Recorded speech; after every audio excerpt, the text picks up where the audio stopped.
I think class start करते हैं। और 1 सेकेंड।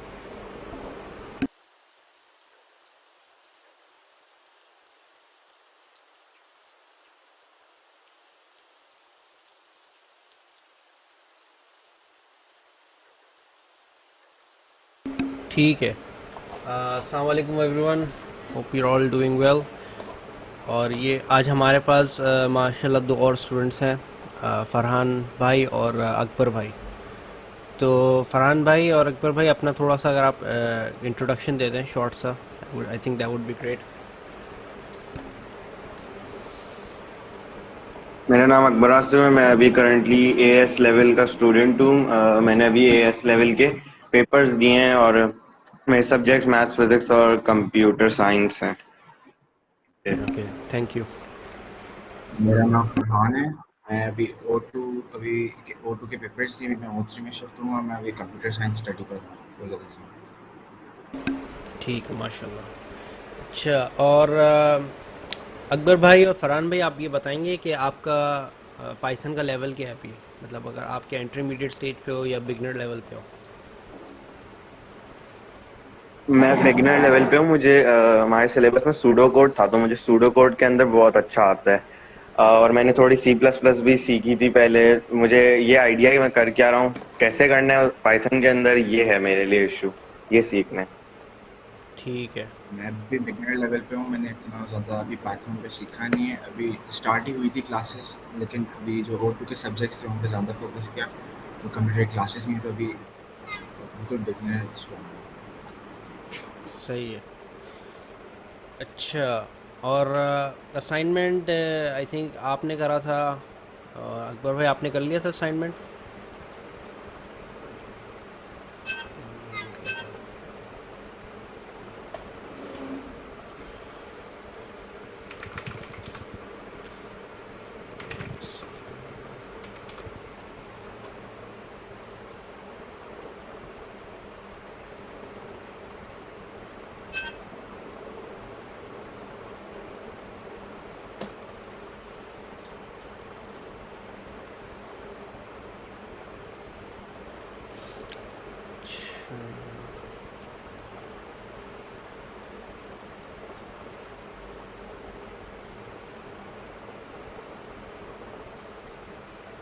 सॉरी, आपकी सर आवाज़ नहीं आई थी। मेरा असाइनमेंट नंबर 1 हो गया, मैंने अभी अपलोड कर दिया।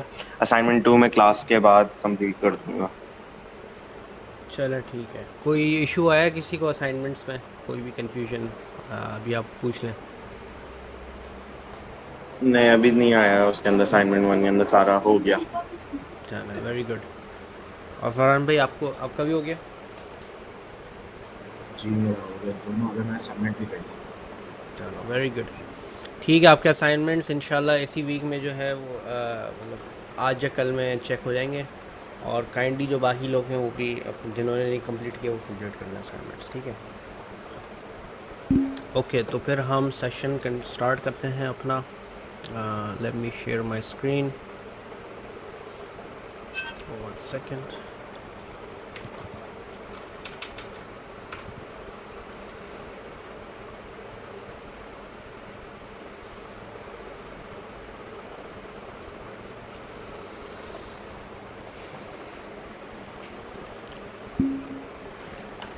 स्क्रीन नज़र आ रही है सबको मेरी? ओके। अच्छा, तो लास्ट क्लास हमने बेसिकली स्ट्रिंग इंडेक्सिंग कवर किया था और फॉर्मेटेड स्ट्रिंग्स कवर किया था। तो आज हम लोग स्ट्रिंग मेथड से स्टार्ट करेंगे। तो let me just open my editor here.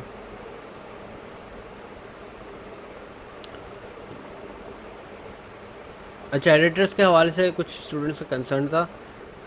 देखें, आप अगर आप पाईचार्ट पे ज़्यादा कंफर्टेबल फील करते हैं तो नो वरीज, आप पाईचार्ट यूज़ कर लें। लेकिन I prefer V S code. I think this is a better editor.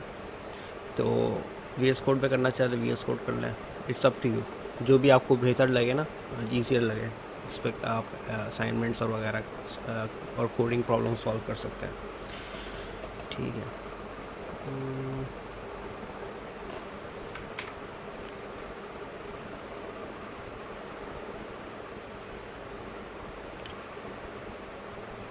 अच्छा, तो कोई मुझे बता सकता है कि what are string methods? I mean क्या होते हैं ये, क्यों यूज़ करते हैं, एक्सेट्रा।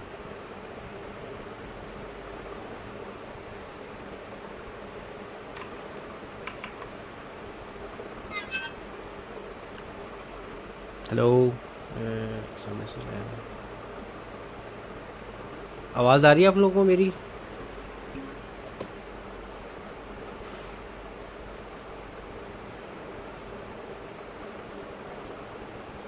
अच्छा, नो आइडिया। ठीक है, नो वरीज। देखिए, स्ट्रिंग मेथड्स जो होते हैं बेसिकली ये होते हैं हमारे स्ट्रिंग को मैनिपुलेट करने के लिए हमारे पास कुछ प्री डिफाइंड समझ लें कि मेथड्स प्रोवाइडेड हैं फ्रॉम पाइथन, जिसके ज़रिए हम लोग चीज़ें कर सकते हैं on our string. You can do some manipulation on our string. Like for example dot upper क्या करता है, आपकी जो अगर स्ट्रिंग में अल्फ़ाबेट्स हैं तो उनको अपर केस कर देगा, ठीक है। इसी तरह डॉट लोअर है, वो अपर केस कोई भी कैरेक्टर होगा उसे लोअर केस में कर देगा, ठीक है, एंड सो ऑन। तो स्ट्रिंग मेथड्स जो हैं बेसिकली, स्ट्रिंग मेथड समझने से पहले हमें ये समझना ज़रूरी है कि what is the difference between a method and a function, right. किसी को ये डिफरेंस पता है? मैसेज में बता दें अगर माइक नहीं हो पा।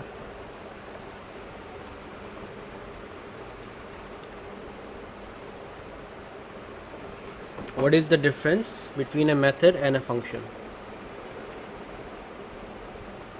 मेरे ख्याल से मेथड प्री डिफाइंड होता है और फंक्शन आप लिखते हैं। नहीं, दोनों प्री डिफाइन हो सकते हैं, but good attempt, thank you. अच्छा, मैं बताता हूँ। देखिए, मेथड होता है, मेथड और फंक्शन में बहुत सिंपल सा डिफरेंस है, और वो ये है कि let me give you an example. Let's से कि हमारे पास एक ए वेरिएबल है, उसके अंदर हमारे पास क्या है, लेट्स हम इसमें एक स्ट्रिंग डाल देते हैं पाइथन का, ठीक है। अगर स्क्रीन बहुत छोटी है तो बता दें, मैं इसको बड़ा कर लूँगा, and if it's fine then perfect, ठीक है। तो ए हमारे पास है ए इक्वल्स टू पाइथन। अब मैं इस पर अगर करता हूँ फॉर एग्ज़ाम्पल ए प्रिंट करते हैं हम इसमें ए डॉट अपर फॉर एग्ज़ाम्पल, ठीक है। तो ये क्या करेगा, ए डॉट अपर, ये बेसिकली अपर केस कर देगा every character, every letter of the string a, और जब हम इसको रन करेंगे तो हमारे पास आ जाता है Python in all upper case, ठीक है। लेकिन अगर मैं इसको बना दूँ लेट्स से 1 2 3, तो क्या लगता है आप लोगों को, चल जाएगा ये, या चल जाएगा या एरर आएगा? What do you guys think?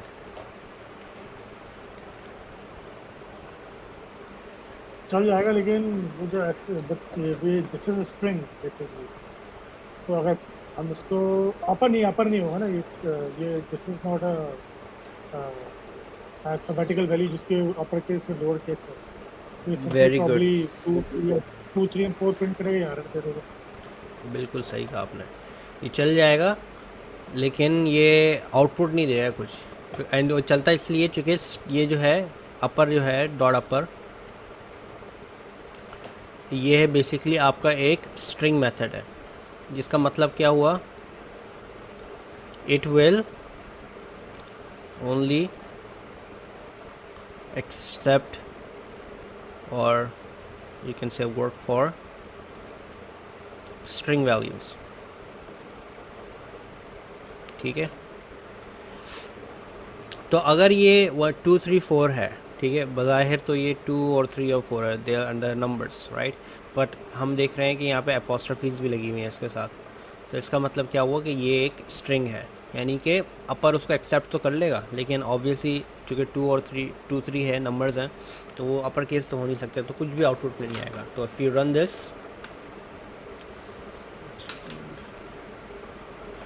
आपको आउटपुट में कुछ नज़र नहीं आएगा। हाँ, तो बेसिकली जो स्ट्रिंग है हमारा वही रिटर्न हो जाता है विदाउट एनी अपर केस और लोअर केस। इसको मैं फिर से रन कर लेता हूँ, जैसा कि आप देख सकते हैं, ठीक है। अच्छा, अगर अब मैं इसको बना दूँ, लेट्स से मैं इसमें से अपॉस्ट्रोफी ज़्यादा हटा दूँ और ये अभी एक बन गया इंटीजर, राइट? तो अब कोई मुझे बता सकता है कि क्या ये चल जाएगा, क्या या तो कुछ भी नहीं होगा या फिर एरर आएगा? What do you guys think?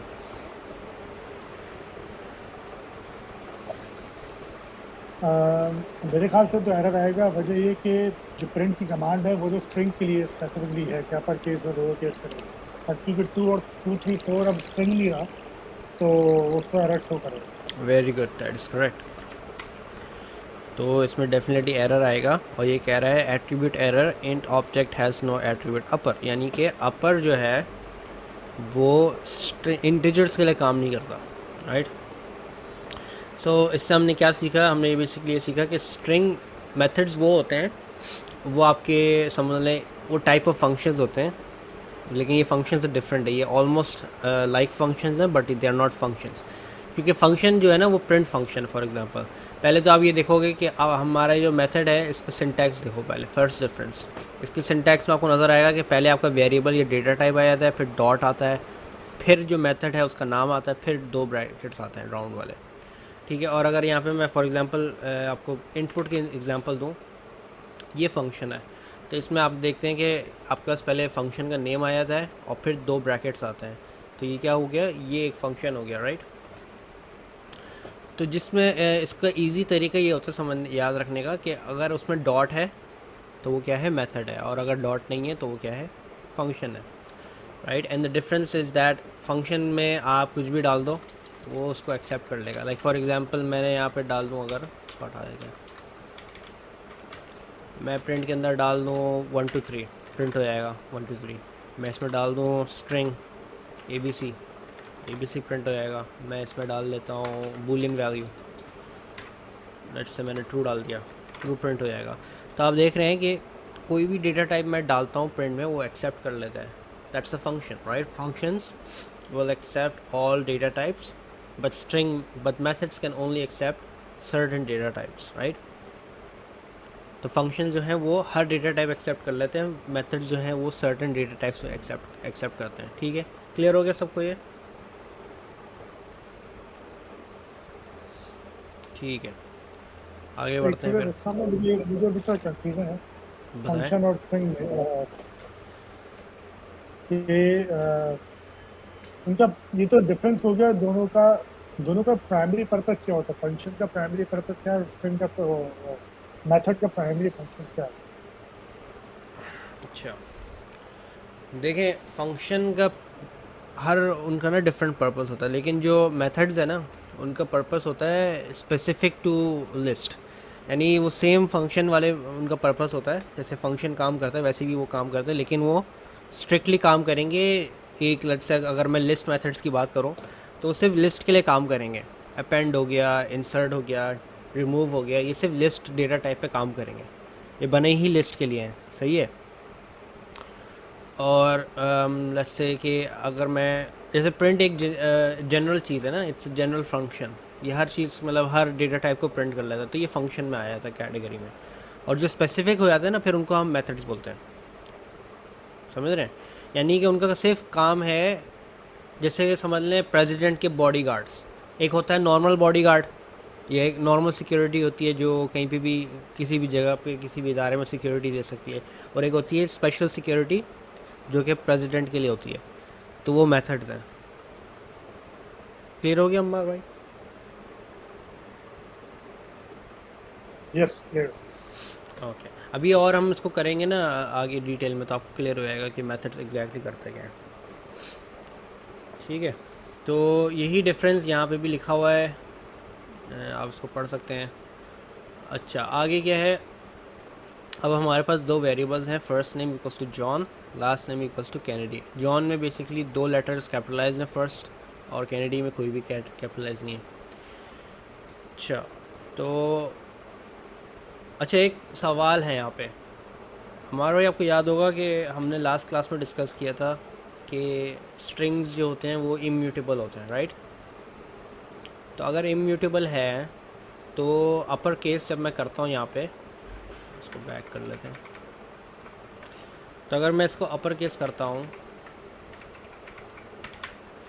तो ये जो पाइथन आ रहा है अपर केस में, ये क्या कॉपी है या ये ओरिजिनल डेटा टाइप मॉडिफाई हो गई है? अगर इम्यूटेबल है तो ओरिजिनल डेटा कभी भी वो नहीं होगा। जैसे उसकी एग्जाम्पल आपने मुझे समझाई थी कि अकाउंट नंबर है, वो कॉल तो होगा, उसकी वेरिएंट्स अगर कहीं और यूटिलाइज हो सकते हैं, लेकिन उसकी ओरिजिनल टाइप कभी चेंज नहीं होगा। जी, वो इम्यूटेबल होता है। यस, तो हमने कहा था स्ट्रिंग्स होते हैं इम्यूटेबल होते हैं, लेकिन यहाँ पे तो हम उसमें चेंजेस कर रहे हैं। ये क्या बात हुई? बता सकते क्या हो रहा है यहाँ पे?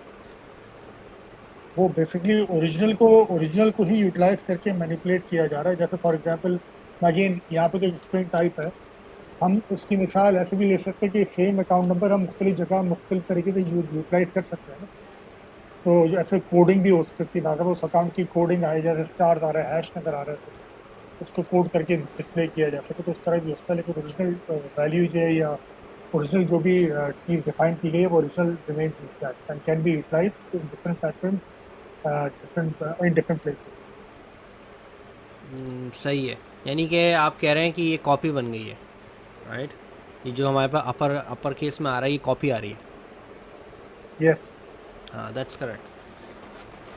तो बेसिकली ये याद रखें कि जब भी हम स्ट्रिंग इंडेक्सिंग से मैनिपुलेशन करते हैं या अपर मेथड से मैनिपुलेशन करते हैं, तो जो हमारे पास फाइनल जो स्ट्रिंग बनता है ना, वो बेसिकली ऐसे बनता है कि सॉरी, जो हम मैनिपुलेशन करते हैं वो हमेशा कॉपी बनाता है, right? Because strings are immutable. दो डेटा टाइप्स हैं हमारे पास पाइथन में जो कि हैं इम्यूटेबल। वो पहला है टपल्स,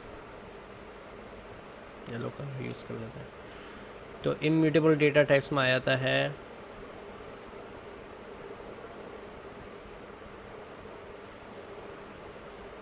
नंबर 1 टपल्स, और फिर नंबर 2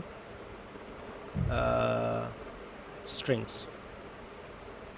ठीक है, ये दो डेटा टाइप हैं पाइथन में जो कि इम्यूटेबल है। यानी इम्यूटेबल का क्या मतलब हुआ? Again, not changeable. ठीक हो गया? अच्छा, तो याद रखें कि जब भी हम कोई चेंजेस करते हैं, फर्स्ट नेम डॉट अपर हमने किया, तो ये हमेशा कॉपी बनाएगा। And we can prove this by if I print a here. तो आप देखेंगे कि ए जो है वैसी का वैसी प्रिंट हो जाएगा लोअर केस पाइथन में, यानी कि कोई भी चेंजेस नहीं हुए इसमें।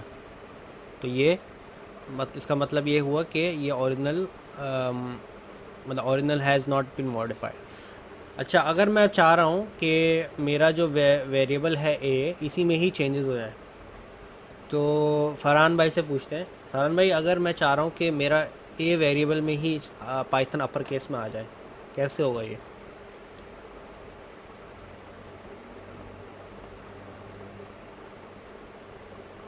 क्वेश्चन रिपीट करेंगे, मैं पास हाँ, मैं ये कह रहा था कि मैं चाह रहा हूँ कि अभी तो आप देखें ना कि पाइथन अपर केस में अलग आ रहा है कॉपी बन के, और लोअर केस में हम प्रिंट ए कर रहे हैं तो लोअर केस में आ रहा है, सही है।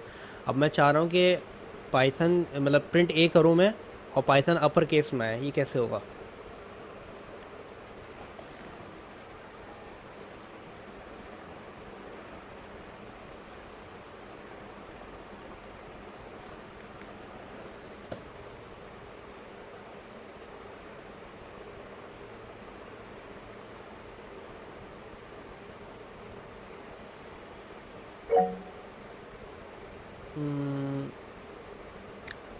एक सेकेंड अम्मार भाई, उनको थोड़ा सा टाइम देते हैं। जी फरहान भाई,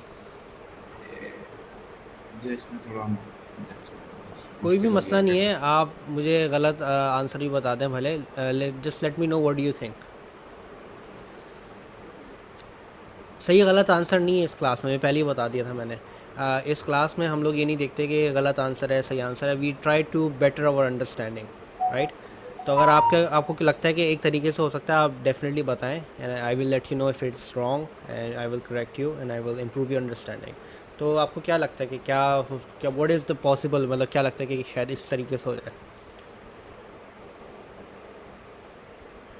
अगर हम ए को सेमी कॉलन्स वगैरह में कॉलन्स में डाल के रखें शायद कॉलम्स में ऐसा क्यों लगता है कॉलम्स से हो जाएगा? कि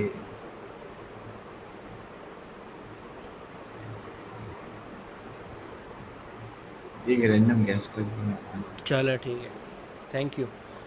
और कोई बताना चाहेगा? अकबर भाई आप, हमारा भाई जो है इस वही बताना चाह ए रहे हैं। डॉट अपर की जो वैल्यू है, इसे अगर हम बी के अंदर असाइन करें पे प्रिंट कर दें बी, तो इससे हो तो जाना चाहिए। फिर से रिपीट कीजिएगा। ए डॉट अपर की जो वैल्यू होगी, उसे हम बी के अंदर असाइन कर दें और पे प्रिंट कर दें बी, इससे होगा। लेकिन मैं चाह रहा हूँ ए से हो, मैं बी से चाह ही नहीं रहा करना। मैं चाह रहा हूँ कि ए मैं प्रिंट करूँ और मेरे पास अपर केस में आ जाए।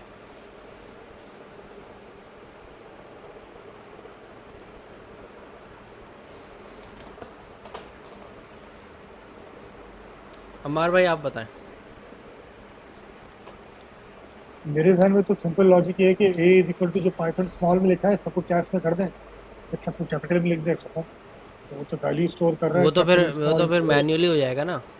अब मैं लेट से एक प्रोग्राम बनाना चाह रहा हूँ जिसमें मैं लोअर केस टेक्स्ट डालूँ और बाहर मेरे पास अपर केस टेक्स्ट आ जाए, ऐसा मैं एक फंक्शन बनाना चाह रहा हूँ फॉर एग्जांपल। तो मैं मैन्युअली तो चेंजेस नहीं चाहूँगा ना, मैं चाहूँगा कि मेरा प्रोग्राम करे। कैसे होगा?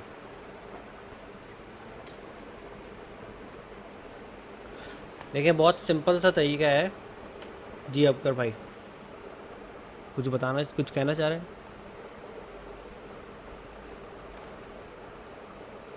ठीक है, देखिए बहुत सिंपल सा तरीका है। हम इसमें क्या करेंगे, हम पहले किस तरह कर रहे थे, ए डॉट अपर कर रहे थे और हमें पता है ए डॉट अपर से न्यू चीज़ आती है। देखिए अगर कोई चीज़ अनचेंजेबल है तो हम उसको चेंज नहीं कर सकते, राइट? तो हम क्या करेंगे, उसको सिर्फ रिप्लेस कर देंगे। जैसे कि अगर आप मैकेनिक के पास जाते हैं बाइक लेके फॉर एग्जांपल, और वो कहता है यार ये बाइक में कंपोनेंट जो है ना ये तो ख़राब हो गए, इसको रिपेयर नहीं हो सकती, चेंज नहीं हो सकता, इसको हमें बस रिप्लेस कर सकते हैं। तो क्या करते हो, वो कंपोनेंट निकालते हो बाइक में से और नया डाल देते हो। सही है, सेम चीज़ यहाँ पे होगी। हम क्या करेंगे, हम कहेंगे प्रिंट ए इक्वल्स टू, मतलब ए में हम डाल देंगे ए डॉट अपर। तो ए डॉट अपर जो है ये क्या था, हमारा अपर केस पाइथन में, इसको रीअसाइन कर रहे हैं हम ए वेरिएबल के अंदर। और अब हम प्रिंट जब करेंगे ए, तो हमारे पास आ जाएगा ए अपर केस में। ये क्लियर हो गया सबको?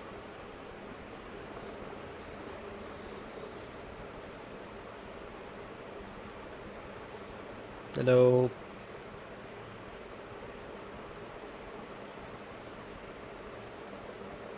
Okay very good. तो that's how we do it. और ये सिर्फ इसलिए हमें करना पड़ता है क्योंकि ये जो स्ट्रिंग है ये इम्यूटेबल है। अगर स्ट्रिंग म्यूटेबल होता like a list, then we don't need to do this, we can just modify it directly. और वो हम देखेंगे बाद में जब हमारे पास लिस्ट मेथड्स का टॉपिक आएगा। ठीक है, अब हमारे पास पाइथन में आ जाते हैं दो वेरी इंपॉर्टेंट कॉन्सेप्ट्स, किस और ड्राई। ठीक है, कीप इट सिंपल। मैंने पहले शॉर्ट एंड सिंपल बताया था, बल्कि शॉर्ट एंड सिंपल ही करते हैं इसको। Keep it short and simple.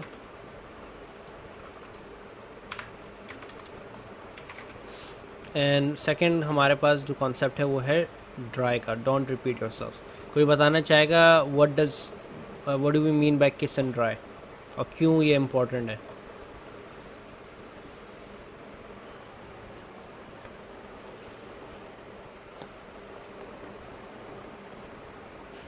कि किस प्रिंसिपल इसलिए होता है कि जो भी कोड हो और जो भी फंक्शन या कमांड हम लिखें तो वो should be simple and easy to read and easy to understand और इजी टू मैनेज। और ड्राई प्रिंसिपल बेसिकली इस मकसद के लिए होता है कि एक ही कमांड को और एक ही फंक्शन को वहाँ पर रिपीट ना किया जाए। फॉर एग्जाम्पल प्रिंट की कमांड को या किसी वेरिएबल को बार बार डिफाइन ना करना पड़े, एक दफ़ा डिफाइन करते तो उसकी वेरिएबल को मैनिपुलेट कर सकते और हर जगह का हिसाब। That's correct. लेकिन इनको क्यों करते हैं हम इम्प्लीमेंट, यानी कि क्यों हमें, और इससे फ़ायदा क्या होता है इनको करने से इम्प्लीमेंट?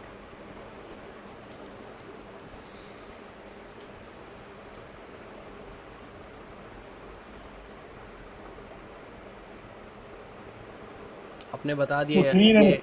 हाँ बोलें। Clean and efficient code. जितना ज़्यादा कोड होगा, जितना ज़्यादा कमांड फंक्शंस होंगे, लूप्स होंगे, वो उतना ज़्यादा डिले आएगा। और आपने बताया था पहले पहली क्लास में कि पाइथन चूंकि स्लो लैंग्वेज है, तो हमें इसकी स्लोनेस को अवॉइड करने के लिए ये चीज़ करनी पड़ती है कि इट शुड बी एफिशिएंट। सही है। ये बेसिकली ये चीज़ ये नहीं है कि सिर्फ पाइथन में है, ये हर मकबूल ने सही जवाब दिया, मेमोरी एडवांटेज। मकबूल भाई बताना चाहेंगे किस तरह मेमोरी एडवांटेज मिलेगा?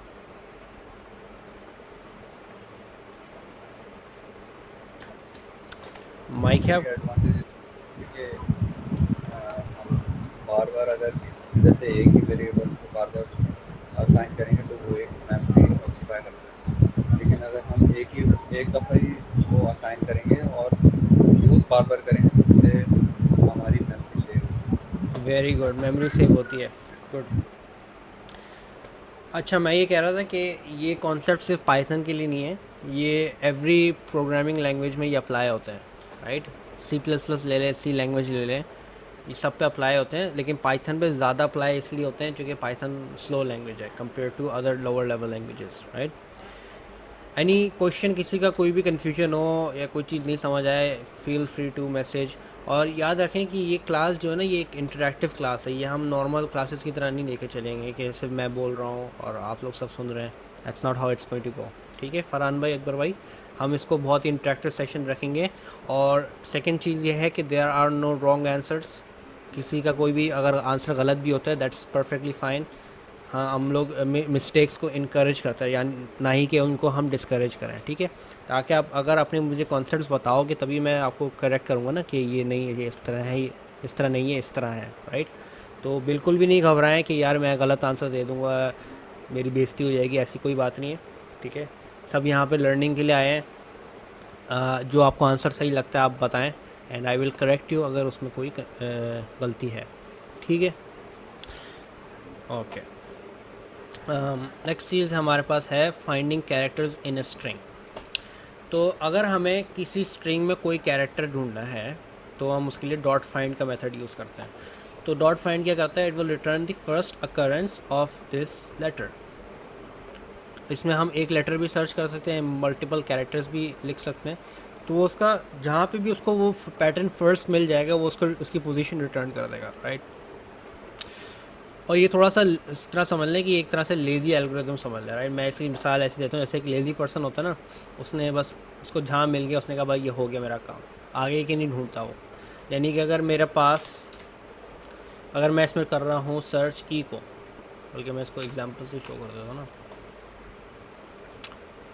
तो मैंने वैसे कि पाइथन करा मैंने, अब पाइथन का स्ट्रिंग नहीं लगाते हम, यहाँ लगा देते हैं फर्नांडिस, ठीक है? अब फर्नांडिस में एक ही है मेरे पास फर्स्ट इंडेक्स पे, और एक ही है मेरे पास 2 3 4 5 6 7 सेवन्थ इंडेक्स पे, राइट? तो अगर मैं इसमें करता हूँ प्रिंट ए डॉट फाइंड और अंदर डाल देता हूँ मैं स्ट्रिंग ऑफ ई, मतलब मैं इसको कह रहा हूँ कि मुझे ई की पोजीशन बताओ इस ए वेरिएबल के अंदर, तो ये मुझे क्या रिटर्न कर रहा है? 1। यानी कि इसने इसको पहली पोजीशन में मिल गया, इसने कहा भाई मेरा काम हो गया, मैं जा रहा हूँ, ठीक है? ये पूरा नहीं ढूंढता, इसमें आगे भले 10 ईज और हों स्ट्रिंग में, वो नहीं ढूंढ के देगा, ठीक है? इस तरह से समझ लें कि ये लेज़ी एल्गोरिथम है। तो ये only finds the first occurrence of the letter, और अगर उसको लेटर मिला ही नहीं पूरे स्ट्रिंग में तो वो क्या करेगा? -1 का एरर रिटर्न कर देगा, ठीक है? तो अब हम इसमें करते थे, लेट्स से कि कैपिटल ई सर्च करता हूँ मैं। रिमेंबर, याद रखें कि पाइथन जो है केस सेंसिटिव लैंग्वेज है, यानी कि अपर केस लोअर केस में फ़र्क आया था, फिर वो एक चीज़ नहीं रहती। एसक्यूएल में ऐसा नहीं होता है, स्ट्रक्चर्ड क्वेरी लैंग्वेज, इसमें अपर केस कर दो लोअर केस कर दो, वो कमांड फिर भी अंडरस्टैंड कर लेती है। लेकिन पाइथन में ये अपर केस अलग बन जाता है, लोअर केस अलग चीज़ बन जाती है।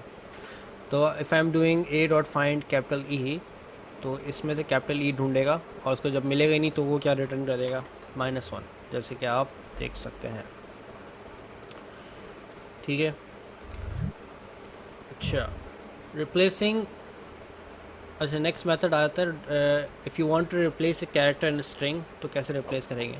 अगेन आपको जैसे कि मैंने बताया कि इम्यूटेबल डेटा टाइप है, तो वो ऑब्वियसली डेटा टाइप में तो रिप्लेस करेगा नहीं, वो एक न्यू कॉपी बनाएगा जिसमें चीज़ रिप्लेस हुई भी होगी, ठीक है।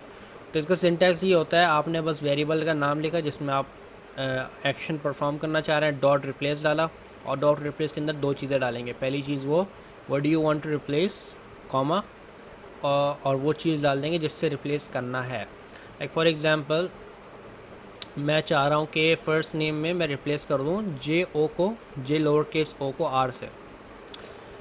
तो अभी आप देख सकते हैं जे लोअर केस ओ तो है नहीं मेरे पास, जे कैपिटल है, ओ भी कैपिटल है फर्स्ट नेम में, right.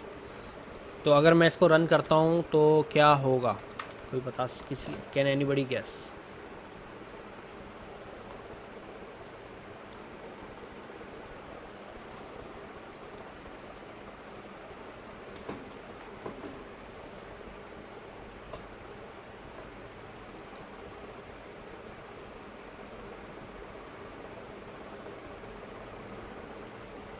It will show Ron. Okay. Anyone else?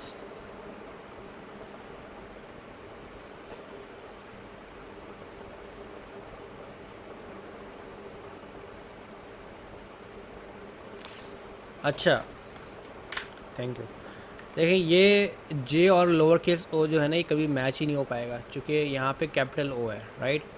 तो ये बेसिकली कुछ भी नहीं करेगा, ये जॉन हमें फिर से रिटर्न कर देगा क्योंकि उसका मैच ही नहीं हुआ।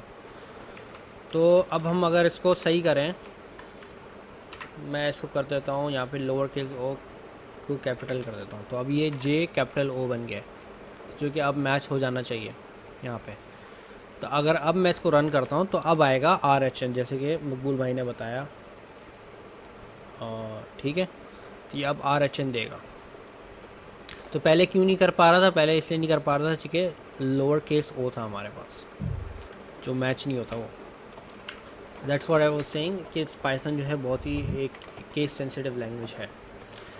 और इसमें भी आप देख सकते हैं कि अगर मैं ये चेंजेस करता हूँ और मैंने फिर से प्रिंट करा फॉर एग्जांपल फर्स्ट नेम, तो ऑब्वियसली फ़र्स्ट नेम में कुछ भी चेंज नहीं हुआ हुआ, still John as you can see. तो हमें अगेन चेंजेस इम्प्लीमेंट करने के लिए उसमें रीअसाइन करना पड़ेगा, ठीक है। आगे बढ़ते हैं।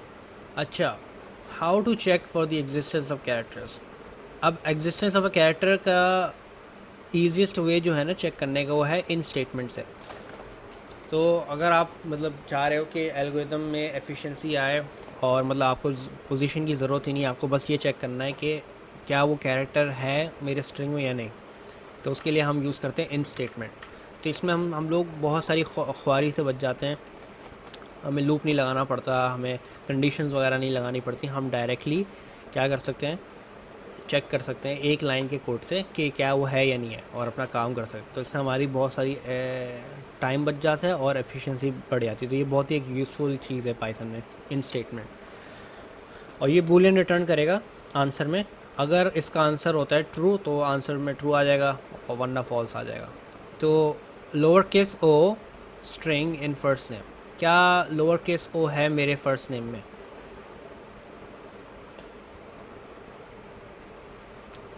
नो, राइट, नहीं है। तो अगर मैं इसको रन करता हूँ तो मेरे पास आ जाएगा फॉल्स। और अब मैंने अगर इसको कर दिया अपर केस, सॉरी ये क्या, अब मैंने इसको अपर केस कर दिया तो आप देख सकते हैं मेरे पास ट्रू आ गया, ठीक है। ऑब्वियसली ये भी चीज़ एक कंडीशन में लगेगी जो कि हम बाद में पढ़ेंगे इंशाल्लाह once we get to conditional statements, lesson number 11 है, ठीक है। तो वहाँ हम पढ़ेंगे कि कंडीशन कैसे लगाते हैं, वहाँ पे ये चीज़ लगती है। और अगर ये ट्रू हो जाता है तो वो कंडीशन रन रहेगी, वरना एलिफ या एल्स में चला जाएगा, ठीक है। Any questions before we move on to the exercises?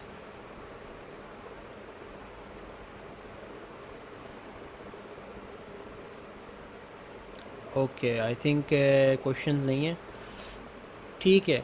तो ये दो क्वेश्चंस हैं हमारे पास। पहला क्वेश्चन है find the indexes of the two e's in last name equals to Rondress, और सेकंड क्वेश्चन है replace the e's with f's, ठीक है। ये मैं चैट में पेस्ट कर रहा हूँ, आप लोग अपने पास इनको कॉपी कर लें।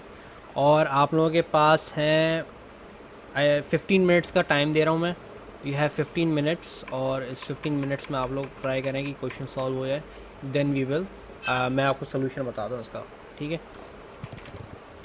तो टाइमर खोल लेते हैं अपने पास।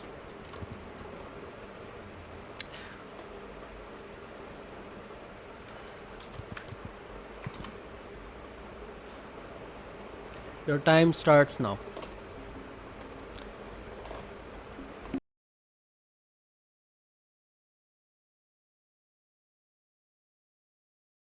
अच्छा जी, जिसका होता जाए सोल्यूशन वो चैट में मैसेज कर दे डन या कंप्लीटेड, ठीक है। ओके, टाइम अप हो गया है। लीना का डन हो गया, बाकी लोगों के कंप्लीट हो गए।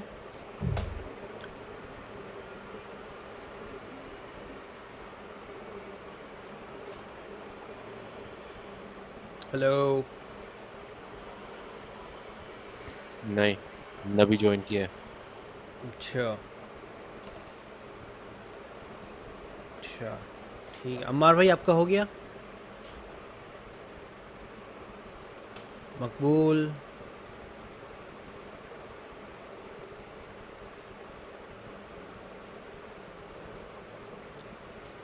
चलें एक्सप्लेन कर दें। चलो सही है। मैं अपनी स्क्रीन शेयर हो रही है मेरी। Okay okay, no problem.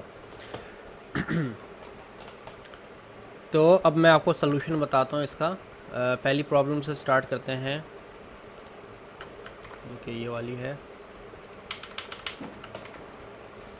मेरे ख्याल से इसको बड़ा कर लेते हैं। हाँ ठीक है। तो फर्स्ट प्रॉब्लम है, find the indexes of the two e's in last name equals to Rondress. तो पहला काम तो यहाँ पे आपको ये करना था कि आप लोग उसको लिटरली कॉपी करें और ये वेरिएबल ऐसे डालते हैं, last name equals to Rondress.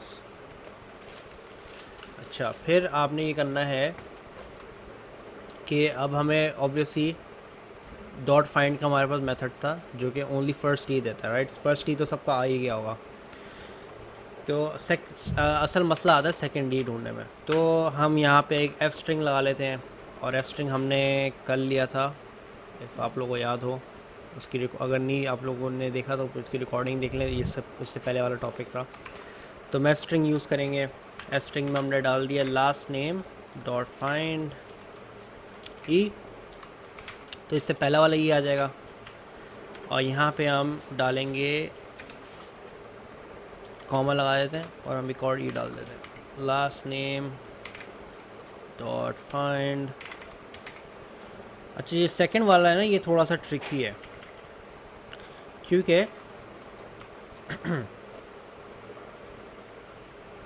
अच्छा एफ स्ट्रिंग नहीं होगा, रुको, एफ स्ट्रिंग के बगैर ही कर लेते हैं इसे। एफ स्ट्रिंग मसले कर रहा है यहाँ पे। वैसे हम इसको सही कर सकते हैं यहाँ पे, अगर हम सिंगल लगा लें कोट्स हो जाएगा। अच्छा, एक चीज़ ये है कि अगर हम ऐसे for example F string use कर रहे हैं ना, क्योंकि उसके बाहर थे डबल कोट्स और अंदर भी डबल कोट्स डाल रहे हैं, तो वो एक पाइथन में एक एरर ये भी आता है। तो इसको सॉल्व करने के लिए बहुत सिंपल तरीका है। अगर आप इनसाइड जो हैं डबल कोट्स यूज़ कर रहे हैं जैसे कि यहाँ पे, तो आप आउटसाइड क्या करेंगे, सिंगल कोट यूज़ करेंगे।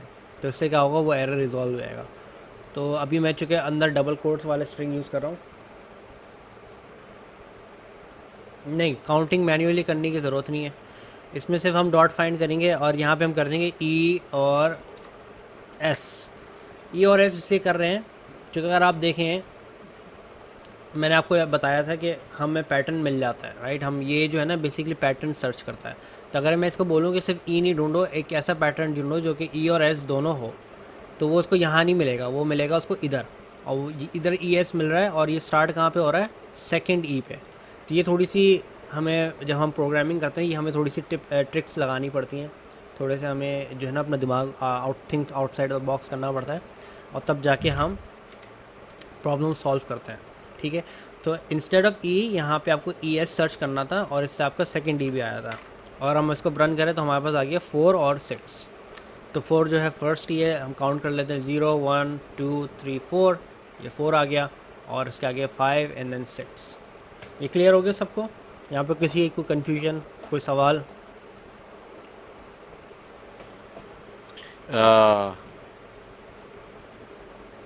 जी।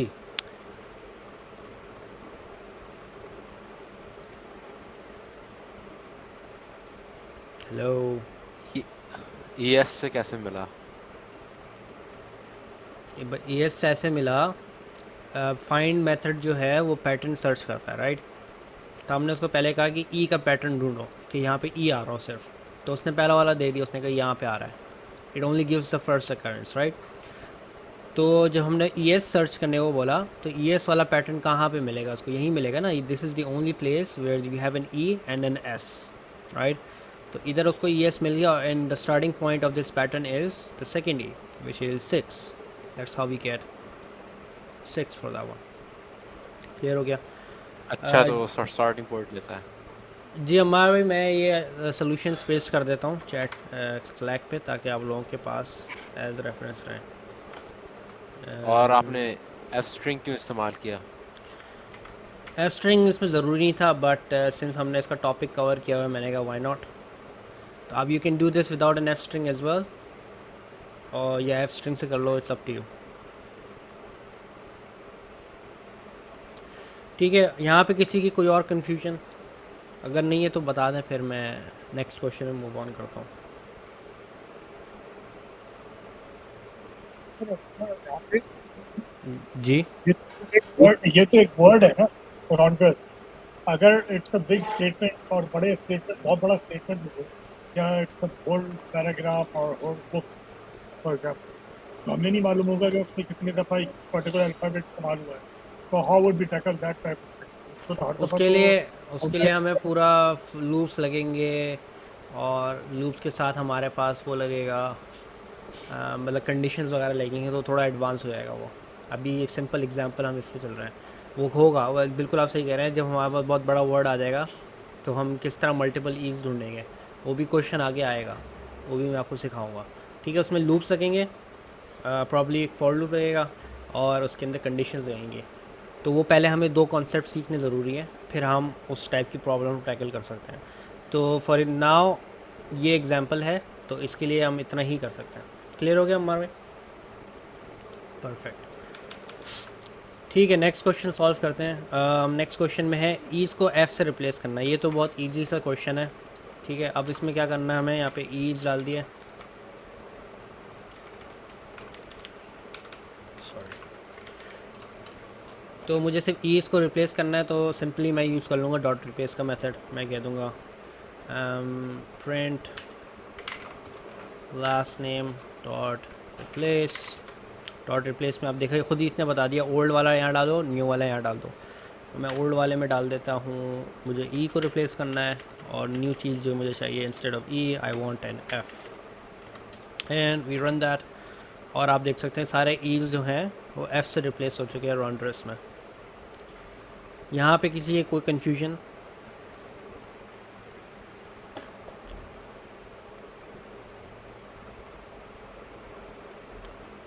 फरहान भाई, अकबर भाई, आपको समझ आ गया ये दोनों क्वेश्चंस? क्वेश्चन 2 में मैंने ऐसे ही किया था, लेकिन मेरे पास सिर्फ फोर्थ वाला ई रिप्लेस हुआ था, लेकिन बाकी लास्ट वाला ई रिप्लेस नहीं था, सिक्स्थ। स्क्रीन शेयर करके दिखा सकते हैं? अभी वो बंद हो गया, मैं देखता हूँ वापस खोलता हूँ। खोल लें, मसला नहीं है। स्क्रीन शेयर करके दिखा दें, let me see what the problem is.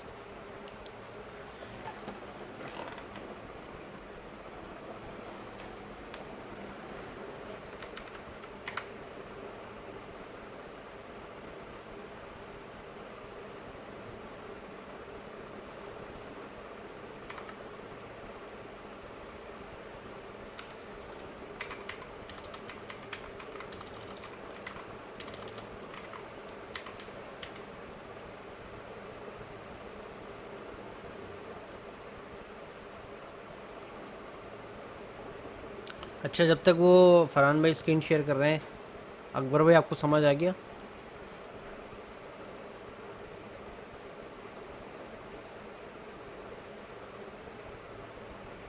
Okay, ठीक है।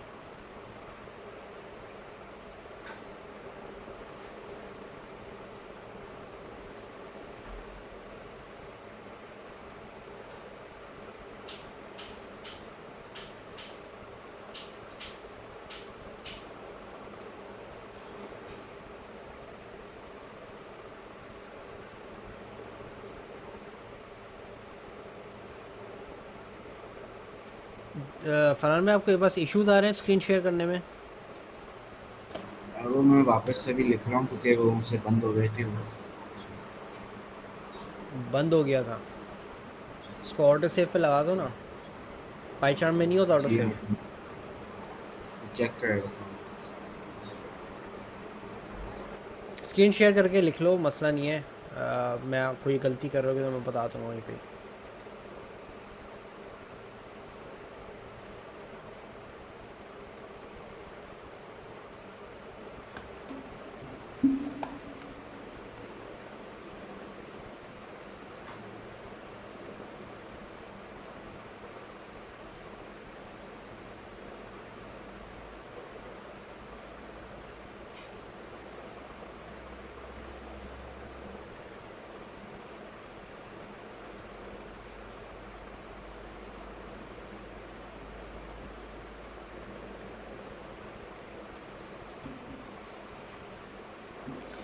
अच्छा फरहान भाई, आप थोड़ा सा देर लगा रहे हैं तो हम लोग अभी नेक्स्ट टॉपिक स्टार्ट करते हैं।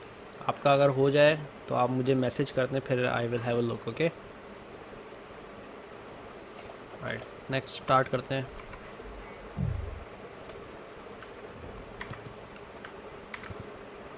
ठीक है, हमारे पास टाइम लिमिटेड है इसलिए हमें थोड़ा सा आगे प्रोग्रेस करना पड़ेगा, वरना फिर हमारे टॉपिक्स रह जाएंगे। अच्छा, नेक्स्ट टॉपिक हमारे पास है arithmetic operations. Let's have a look at that.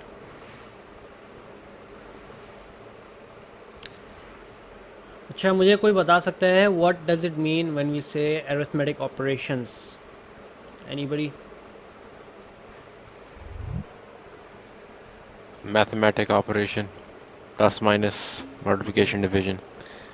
Very good, that's correct. So arithmetic का मतलब होता है मैथमेटिकल ऑपरेशंस जो बेसिक होता है हमारा, प्लस माइनस मल्टीप्लाई डिवाइड। तो इसमें हम लोग ये सीखेंगे कि ये ऑपरेशंस जो हैं, वेरी गुड अकबर भाई, सही बताया आपने। तो ये हम इसमें ये सीखेंगे कि हम ये ऑपरेशंस कैसे परफॉर्म कर सकते हैं इन पाइथन, राइट। तो पाइथन में प्लस का सिंबल तो प्लस ही है, माइनस का भी माइनस है। मल्टीप्लिकेशन का जो सिंबल है वो है एस्टेरिस्क या स्टार कह लें, ठीक है। तो ये स्टार वाला सिंबल है, ये हमारा मल्टीप्लिकेशन का है। डिवीजन के दो सिंबल्स हैं, एक सिंगल स्लैश है और एक डबल स्लैश है। नाउ अब क्वेश्चन यही आता है ना दिमाग में कि डिवीजन के दो सिंबल्स क्यों बनाएं? वेल, दो सिंबल्स इसलिए बनाए चूँकि एक वाला जो है वो आपको रिटर्न करेगा फ्लोट और डबल वाला रिटर्न करेगा इंटीजर। तो उसका अगर हम रन करके देखें यहाँ पे,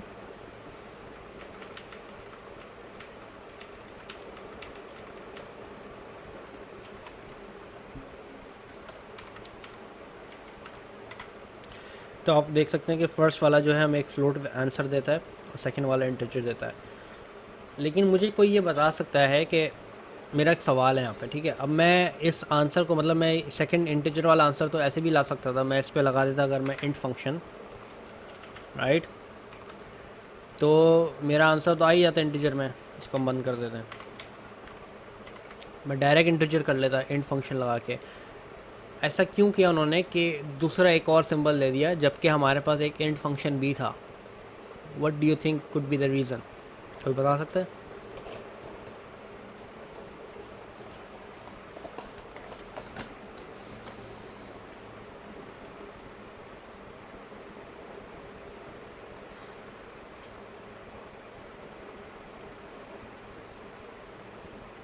Uh, Remainder. No, not remainder. Good attempt. Ammar भाई, आप बताना चाहेंगे, एक्सप्लेन करें इसको, व्हाई डू यू थिंक कि इन्होंने ऐसा किया है? मैं समझता हूँ टू सिंप्लीफाई, आगे बार बार एंड की कमांड चलाने के बजाय अगर कैलकुलेशन के टाइम पे ही डबल डिवीजन के साइन यूज कर ली जाए तो वह कैलकुलेशन में विजिबल भी होगा और हो सकता है भी। ओके, इजी है, इजीनेस और सिंपलिसिटी के एक और अलावा और अटेम्प्ट। बताएं जी ओवेस भाई। अगर आपको राउंड करना हो तो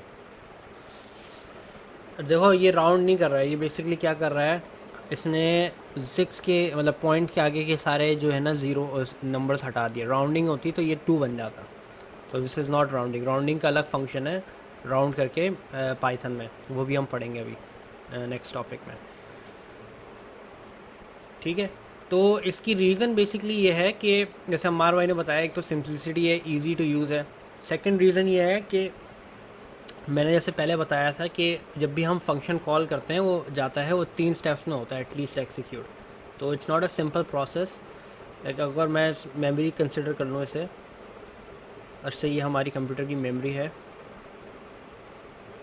और हर मेमोरी का एड्रेस है, तो हम इसको एड्रेस 1 कर देते हैं, ये एड्रेस 2 हो जाएगा एंड सो ऑन, ठीक है।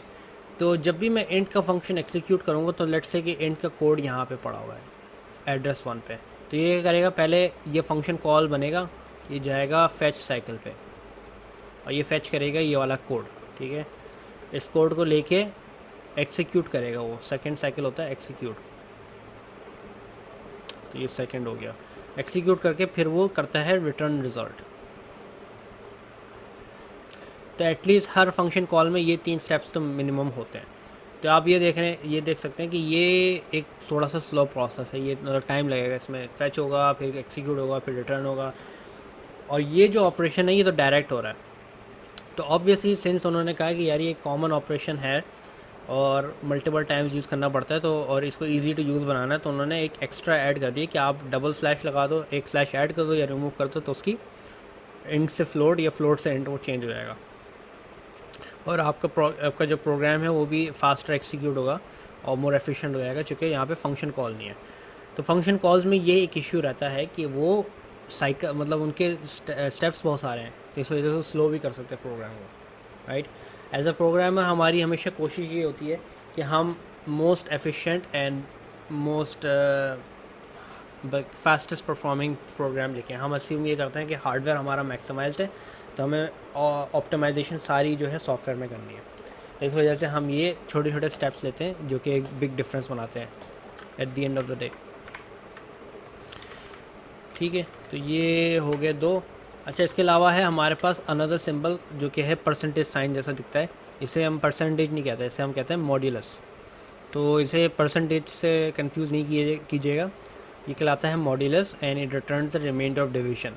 तो फॉर एग्जांपल अगर मैं आपसे बोलूँ 5 डिवाइडेड बाई 2 का रिमाइंडर क्या है, तो आप तो बताओगे मुझे 5 - 4 क्या होता है, 1 होता है। 2 × 2 = 4, 5 - 4 = 1। तो 5 डिवाइडेड बाई 2 का रिमाइंडर क्या बना, 1 बन गया। तो अगर मैं यहाँ पे लिख देता हूँ 5 मॉड्यूलर 2, तो मेरे पास आंसर आएगा 1, ठीक है। 5 डिवाइडेड बाई 2 का 5 मॉड्यूलर 2 का रिमाइंडर होता है 1, ठीक है। इसी तरह अगर मैं कर दूँ 6 modular 2, so 6 divided by 2 completely divide हो जाता है 6 2 से, 2 3 से 6 होता है, तो आपका आंसर आया था 0। तो यहाँ पे अगर मैं इसको रन करूँ तो मेरा आंसर आ जाएगा 0, यानी कि नो रिमाइंडर। तो इस पे अगर मैं लेट्स बोले वन क्वेश्चन अभी 5 डिवाइडेड बाय 2 किया था तो उसने रिमाइंडर 2 दिया था, जबकि और लॉजिकली तो 2.5 होना चाहिए, तो डेसिमल में नहीं दे रहा, बुनियादी तौर पे राउंड ऑफ दे रहा है, तो उसका क्या ये इस तरह करता है इसको बेसिकली ना। लेट्स से अगर आपने करा है 5 डिवाइडेड बाई 2, राइट, तो 2 मल्टीप्लाई बाई 2 करेगा, तो मतलब completely divide, like what's the maximum number you can subtract from it. अगर मैं 2 × 2 करता हूँ तो आंसर आ जाता है 4, और मैं अगर 2 × 3 करता हूँ तो आंसर आया 6। 6 तो बड़ा हो जाएगा इससे, तो हम 6 तो यूज़ ही नहीं कर सकते, तो हम यूज़ करेंगे ये 4 वाली वैल्यू। तो ये क्या करेगा, इसको करेगा 5 - 4 = 1।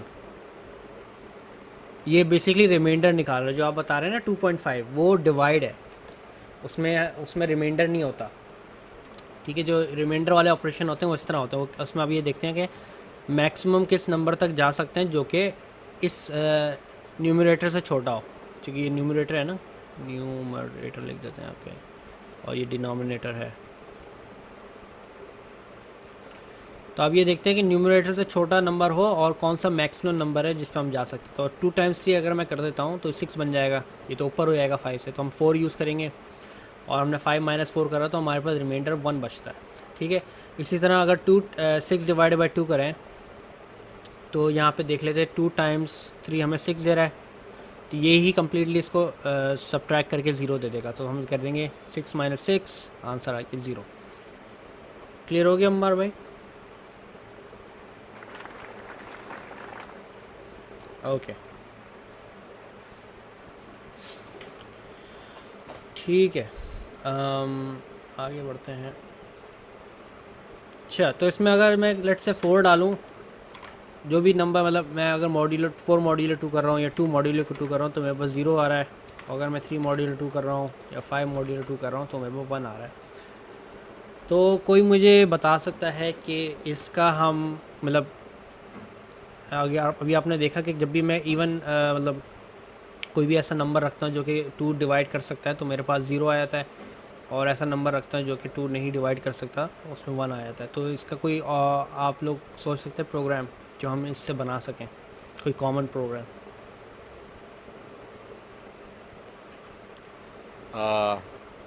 अगर आपको इवन नंबर ढूंढना हो तो इवन या odd. Very good, that's correct. इससे इवन और ऑड ढूंढ सकते हैं। तो इसमें बेसिकली कंडीशंस लगेंगी, हम चेक करेंगे कि अगर ये नंबर इवन है तो ये कर लो, वरना ऑड है तो ये कर लो। तो ये अभी तो हम सॉल्व नहीं करेंगे क्योंकि हमने अभी तक इफ़ कंडीशंस नहीं पढ़ी, लेकिन but once we learn them फिर हम इसका, हाँ ये क्वेश्चन है ये हम तब करेंगे, ये आपका असाइनमेंट रहेगा। अगर हम इंशाल्लाह आज ख़त्म कर लेते हैं, कोशिश करेंगे आज इफ़ स्टेटमेंट्स ख़त्म कर लें, फिर ये मैं आपको क्वेश्चन इंशाल्लाह देता हूँ, ठीक है। नेक्स्ट आ जाता है हमारे पास एक्सपोनेंट या पावर, तो इसमें डबल एस्ट्रिक्स आ जाते हैं। तो ये basically 10 to the power of 3 है जो कि आपको दे देगा 1000, प्रीटी स्ट्रेट फॉरवर्ड। मल्टीप्लाई का हमने ऑलरेडी डिस्कस किया था, 10 मल्टीप्लाई बाई 3 दे देगा ये, जो कि होता है 30। अच्छा यहाँ पे हमारे पास एक ऐसी चीज़ है जो कि हमें हेल्प करती है ड्राई इम्प्लीमेंट करने में, रेपिटिशन अवॉइड करने में। इसे हम कहते हैं ऑगमेंटेड असाइनमेंट ऑपरेटर। तो for example let's say we have x equals to 10। अब हम इसमें 3 ऐड करना चाह रहे हैं, तो नॉर्मली हम क्या करेंगे, हम बोलेंगे x equals to x plus 3, और अगर हम इसको प्रिंट कर लें तो हमारे पास आंसर आया था 13, विच इज़ करेक्ट। लेकिन यहाँ पे एक मसला है, यहाँ पे आप देखें कि x 2 दफ़ा रिपीट हो रहा है। So is there a way that we can avoid this repetition? And answer is yes, there is a way. और वो बेसिकली हम किस तरह करते हैं, हम यूज़ करते हैं ऑगमेंटेड असाइनमेंट ऑपरेटर। तो इंस्टेड ऑफ इसको ऐसे लिखें x equals to x plus 3, हम इसको लिख सकते हैं x plus equals to 3, short करके लिख रहा है। और इससे क्या होगा कि इससे लिटरली सेम चीज़ होगी जो यहाँ पे हमने करी है, it's the same operation but much shorter, much more compact. तो एक लॉन्ग रन में ये एक मोर ऑप्टिमाइज आपको कोड देता है, ठीक है। और ये आप किसी भी ऑपरेटर के साथ कर सकते हैं। अगर आपको माइनस करना है तो x माइनस इक्वल से 3 कर दिया तो ये माइनस कर देगा 10 में से 3, जो कि देता है आपको 7। और you can do x multiply equal से 3, तो जो कि मल्टीप्लाई कर देगा, जो कि आपको देगा 30। यहाँ तक किसी का कोई सवाल? Everything clear? ये दोबारा मुझे एडिशन का और इसका दोबारा बताइएगा कि x equal to x plus 3 से वो कैसे चलेगा? इसमें क्या कन्फ्यूजन है बताएं। जैसे ओरिजिनल वैल्यू x की पहले हमने 3 डिफाइन की, और फिर सही। हमने 3 एडिशन उसमें x पे 3 ऐड करना चाह रहे थे, तो उसको ऑगमेंट करने के लिए हमने x प्लस करके इक्वल टू 3 किया, तो उसका क्या होगा? इसका बेसिकली ये सेम चीज़ है जो पहले हमने की थी ना, वही सेम चीज़ लिखी है but in a much shorter वे। मतलब x, अगर मैं इसको आपको इस तरह दिखाऊँ ना, मैं इसको इस तरह लिख रहा हूँ x प्लस इक्वल्स टू 3, तो इसका सेम मतलब होता है x equals to x plus 3। यानी कि x की पुरानी वैल्यू लो, उसमें 3 ऐड कर दो,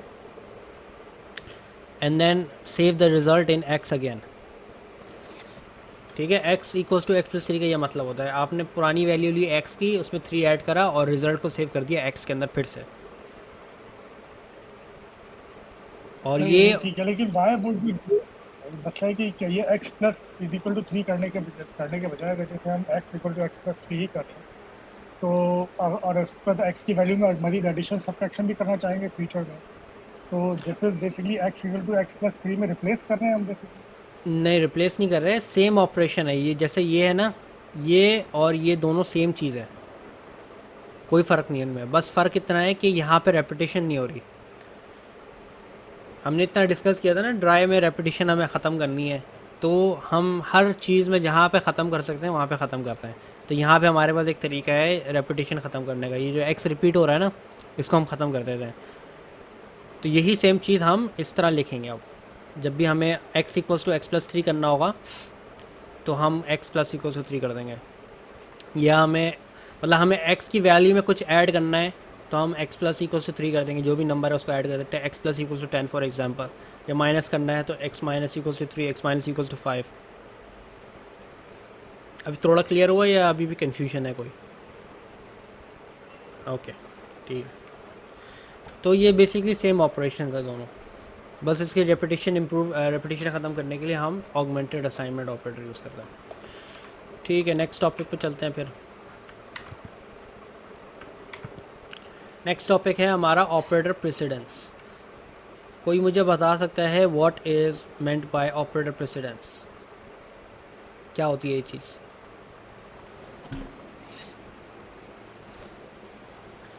PEMDAS. What is PEMDAS?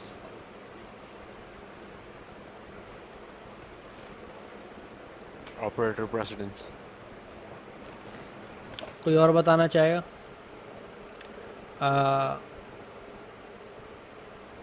Akbar भाई आप बताना चाहेंगे?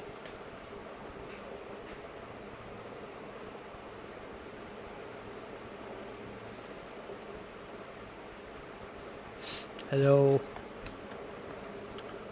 आवाज़ आ रही है अकबर भाई?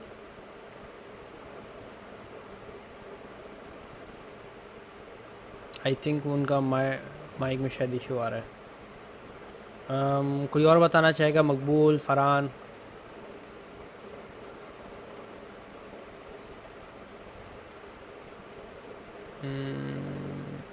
अच्छा मैं बताया था।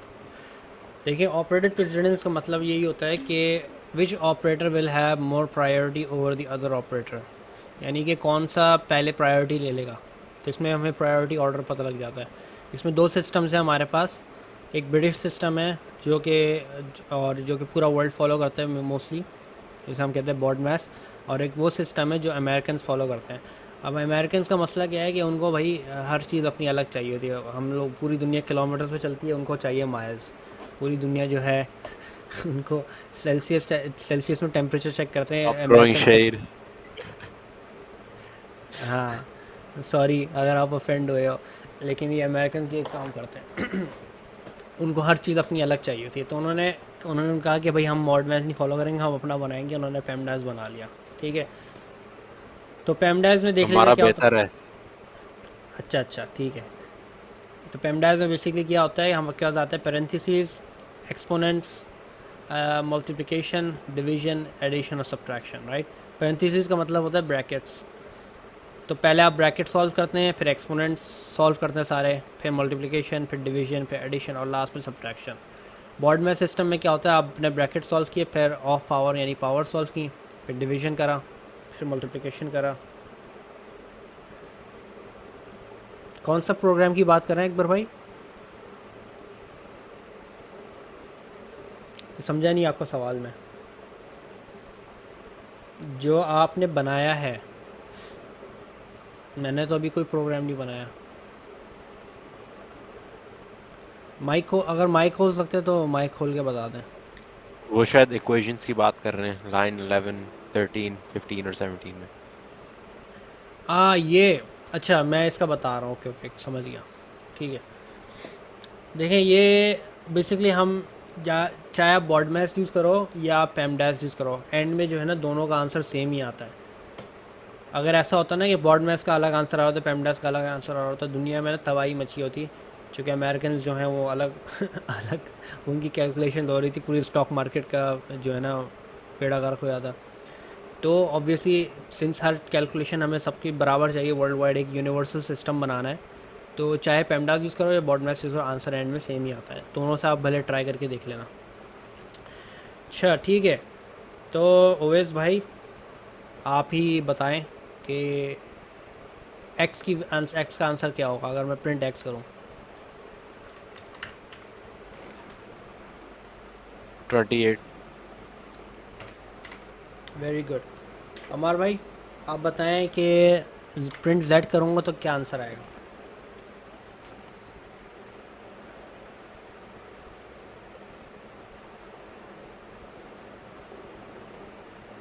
The double multiplication का sign means it will multiply twice.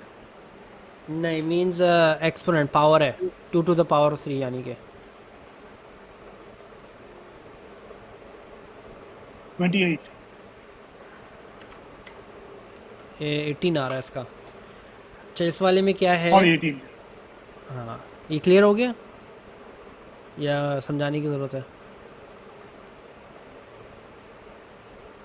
मैं समझा देता हूँ फिर भी, जस्ट अगर किसी कन्फ्यूजन है तो। इसमें बेसिकली पावर सॉल्व होगी, 2 टू द पावर 3 होता है 2 टाइम्स 2 टाइम्स 2 यानी कि नहीं यार 8।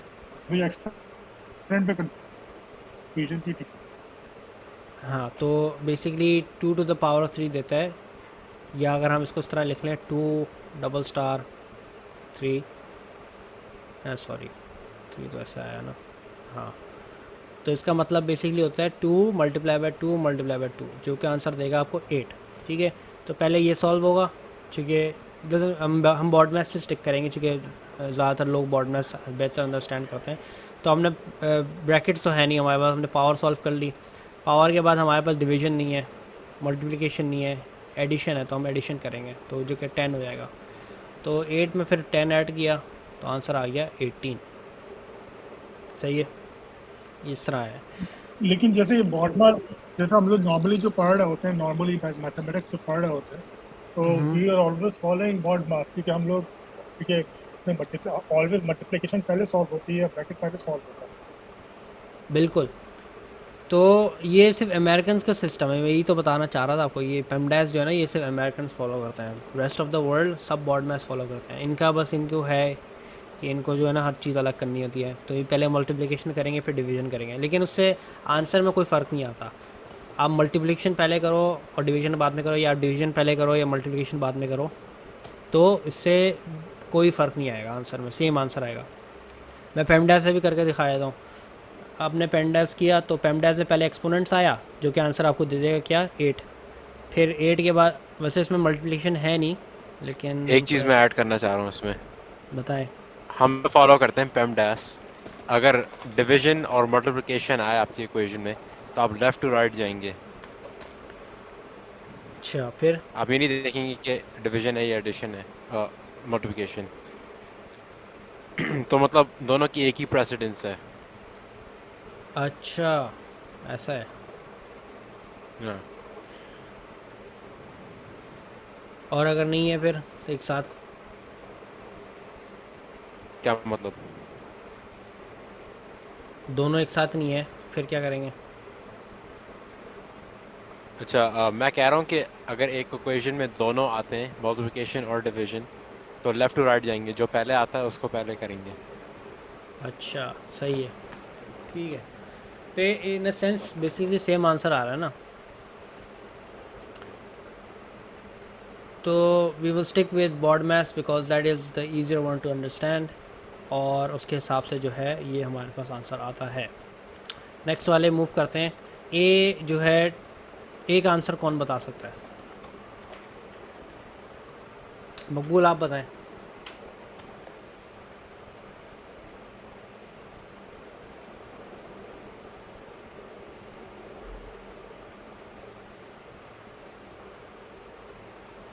मुझे लगता है मकबूल भाई का माइक बंद है। कोई और बताना चाहेगा? 47 नहीं, मकबूल भाई 52 आ रहा है। अवेश भाई ने सही बताया। देखें इस तरह होगा ये, मैं इसको फिर से एक्सप्लेन करता हूँ। पहले इसमें क्या हो रहा है, ए में ब्रैकेट सॉल्व होगा पहले, ठीक है। तो 10 + 3 आ जाएगा 13, और फिर क्या है सेकंड पावर आएगी, पावर यहाँ पे हो रही है तो ये दे देगा 4, और फिर एंड में क्या है 13 times 4, 13 multiply by 4 gives you 52। अच्छा बी का बताया था, नहीं मैं ए का पूछ रहा था, यहाँ पे ए है ना।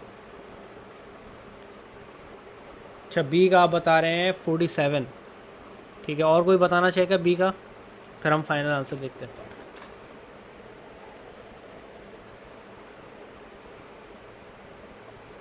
ठीक है बी भी कर लेते हैं। 45 देख लेते हैं क्या आ रहा है।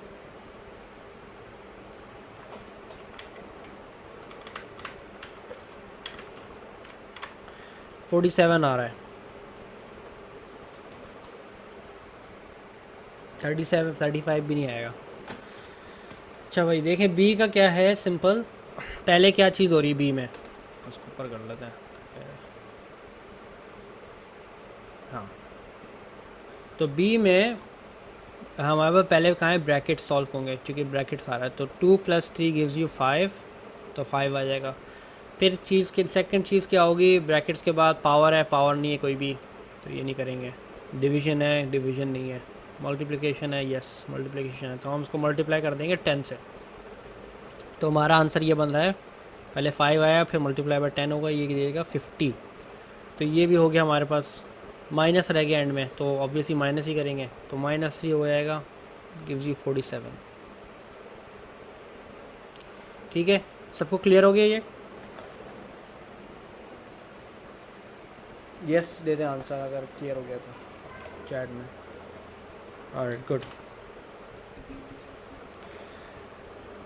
अच्छा, थोड़ा सा ना कोशिश करें कि जल्दी आंसर्स दें ताकि हमारा सेशन थोड़ा सा तेज़ चले, राइट? हमें सो इन टाइम कंप्लीट करना है, वरना क्या होगा कि फिर ये डिले हो जाएगा फर्दर। तो जल्दी जल्दी करते हैं, आंसर जल्दी जल्दी दिया करें ताकि सेशन भी इंटरेक्टिव रहे और एनर्जेटिक रहे और हम जल्दी जल्दी कवर भी करें, ठीक है? नेक्स्ट टॉपिक पे चलते हैं, विच इज़ मैथ फंक्शंस।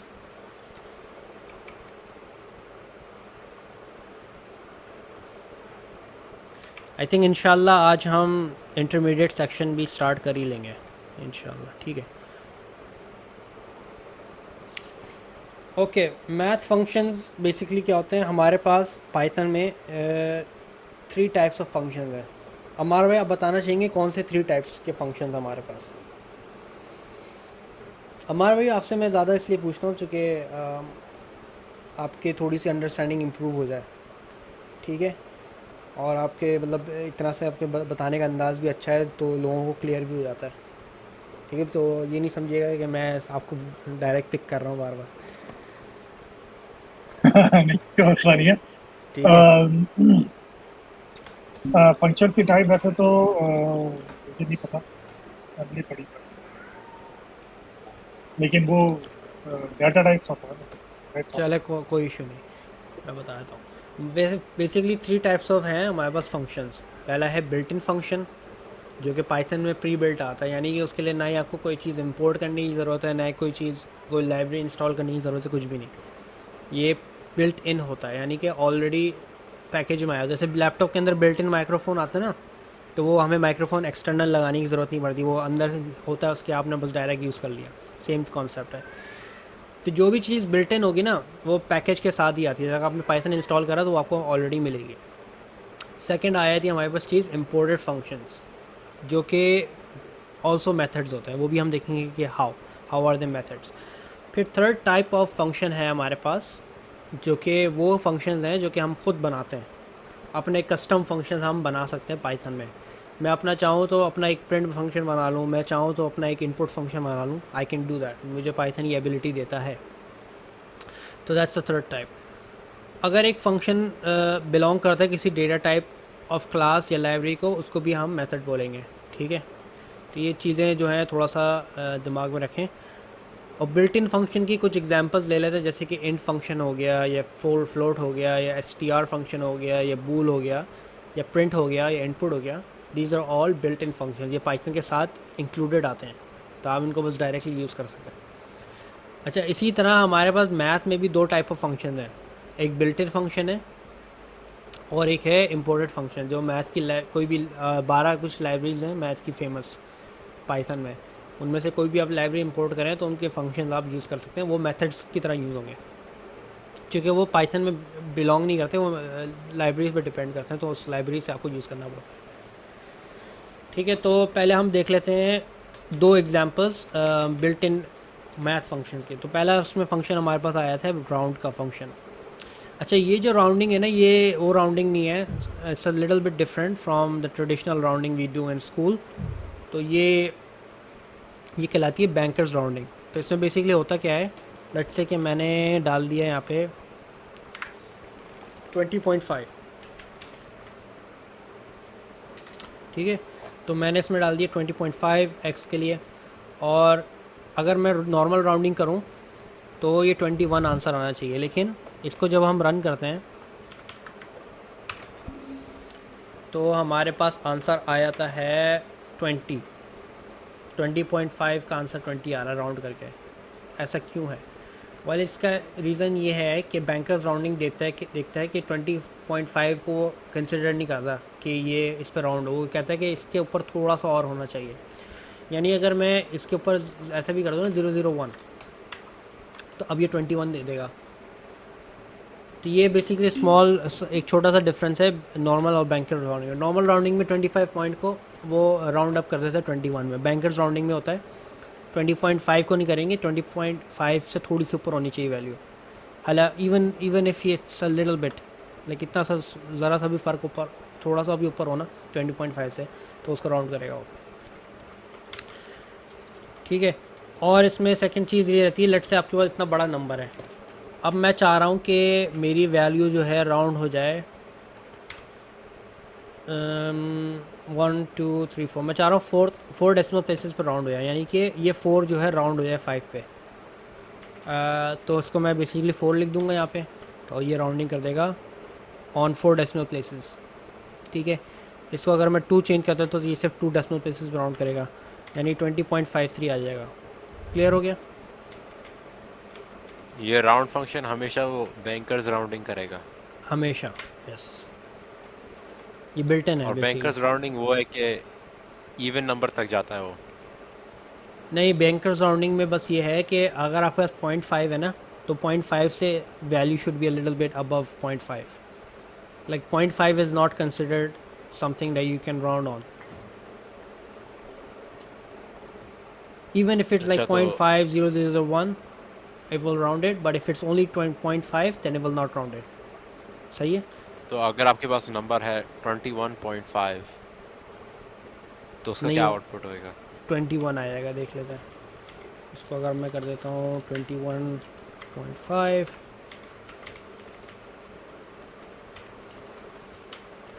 तो ये 22 क्यों दे रहा है? Good question. मैंने ये सीखा है कि वो इवन नंबर पे जाता है इवन नंबर अगर पे जाता आपका। है? हाँ, तो what do you mean even number? यानी कि तो अगर 20.5 होएगा तो वो 21 पे नहीं जाएगा, वो 20 पे ही रहेगा। अगर 21 है तो फिर वो आगे उस अच्छा, पे अगर मैं जाएगा 23 इवन करूँ तो नंबर, ये 24 बन जाएगा। मेरा ख्याल है। हाँ, सही कह रहे हो आप। चलो, एक चीज़ और सीखी। तो अवैस भाई ने जैसे अभी बताया है कि अगर ये, इसमें एक और चीज़ रहती है कि अगर ये इवन ऑड नंबर है तो इवन नंबर, अगला नंबर इवन आ रहा है तो उस पर जाएगा, वरना ये नहीं राउंड अप होता। तो फॉर एग्जांपल इसको अगर मैं 22 कर दूं तो ये 22 ही रहेगा, क्योंकि अगला नंबर 23 आता है, राइट? लेकिन फिर भी इसमें अगर मैं 001 कर दूं तो ये 23 तो बन ही आता है। तो इसमें आई थिंक दोनों चीज़ें रहती हैं फिर, कि ज़रा सी वैल्यू ऊपर हो या फिर वो नेक्स्ट नंबर जो है इवन हो। खैर, आई थिंक ये क्लियर हो गया सबको, तो नेक्स्ट वाले मूव करते हैं। नेक्स्ट वाला बड़ा सिंपल है, एब्सोल्यूट का है, ABS। तो अगर इसमें माइनस की आप वैल्यू देते हो, doesn't matter if you give it, अगर कोई नेगेटिव वैल्यू देते हो या पॉजिटिव वैल्यू देते हो, आंसर पॉजिटिव ही आएगा। तो -2.9 मैंने इस पर करा तो ये दे देगा मुझे +2.9। ठीक है। अच्छा, अब हम मूव करते हैं अपने मैथ फंक्शंस में। तो हमारे पास है math.seal और एक math.floor है। सील फंक्शन है और फ्लोर फंक्शन है। तो अभी आप जैसे देखो कि मेरे पास मैथ की कोई भी लाइब्रेरी इंपॉर्टेंट नहीं थी, तो ये सारे बिल्ट इन थे। लेकिन अगर मैं इनको रन करने की कोशिश करूँ तो ये एरर दे देंगे, ये कहेगा मैथ इज़ नॉट डिफाइंड, क्योंकि ये जो हैं ये मेथड्स हैं, एक तरह से ये मैथ की लाइब्रेरी पर डिपेंड करते हैं। मैथ की लाइब्रेरी के बगैर ये काम नहीं करेंगे। तो हम बेसिकली मैथ की लाइब्रेरी इंपोर्ट करेंगे ऐसे। तो पाइथन में जब भी आपको इंपोर्ट करना हो, आप इंपोर्ट का कीवर्ड यूज़ करते हैं और आगे लिख देते हैं उस लाइब्रेरी का नाम जिसे आप इंपोर्ट करना चाह रहे हैं। तो मैथ की जो लाइब्रेरी है ये डाउनलोड नहीं करनी पड़ती, तो ये पाइथन के साथ आती है, लेकिन इसको इंपोर्ट ज़रूर करना पड़ता है। तो ये बिल्ट इन नहीं है, बट पाइथन के पैकेज के साथ ये इंक्लूडेड होती है। ठीक है। अच्छा, सील जो है एक तरह से समझ लें इसको सीलिंग है, यानी कि हाईएस्ट पॉसिबल वैल्यू, जैसे छत होती है ना घर की, उसको सीलिंग कहते हैं। तो highest possible value of floor जो है आप समझ लें, जैसे फ्लोर होता है घर का, तो लोएस्ट पॉसिबल वैल्यू, नहीं अपर बाउंड या लोअर बाउंड समझ लें इसको। तो अगर मैं math.seal करता हूँ 20.5999 भी करता हूँ ना, तो सील इसका आ जाएगा 23 और फ्लोर आ जाएगा इसका 22। ठीक है, जैसे कि आप देख सकते हैं। इवन इफ़ ये वैल्यू जो है ना 9999 तक चली है तो सील फिर भी सेम रहेगा, फ्लोर वो भी रहेगा। और अगर हम इसको कर दें 0001 तो इसमें भी सील जो है 23 है और फ्लोर 22 रहेगा।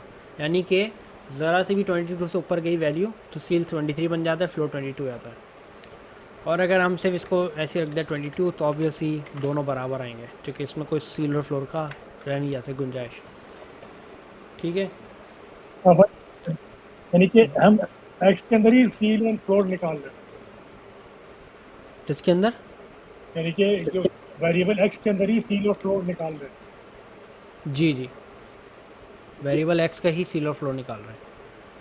ये उसमें यूज़ होता है ज़्यादातर अगर आप डेटा एनालिसिस वगैरह कर रहे हैं ना नंबर्स पे, चार्ट वगैरह में, तो वहाँ पे ये सील और फ्लोर आ जाता है। मीन मीडियन मोड इसके साथ। राइट, अगर एक्स की वैल्यू राउंड होती 22 तक तो उसका सीलिंग और फ्लोर की वैल्यू तो कुछ भी नहीं निकलती ना। सिर्फ 22 होती तो, अगर सिर्फ 22 होगी ना फिर कुछ भी नहीं आएगा। लेकिन 22.5 अगर हमने कर दिया तो सील 23 बनेगा और फ्लोर 22 बन जाएगा।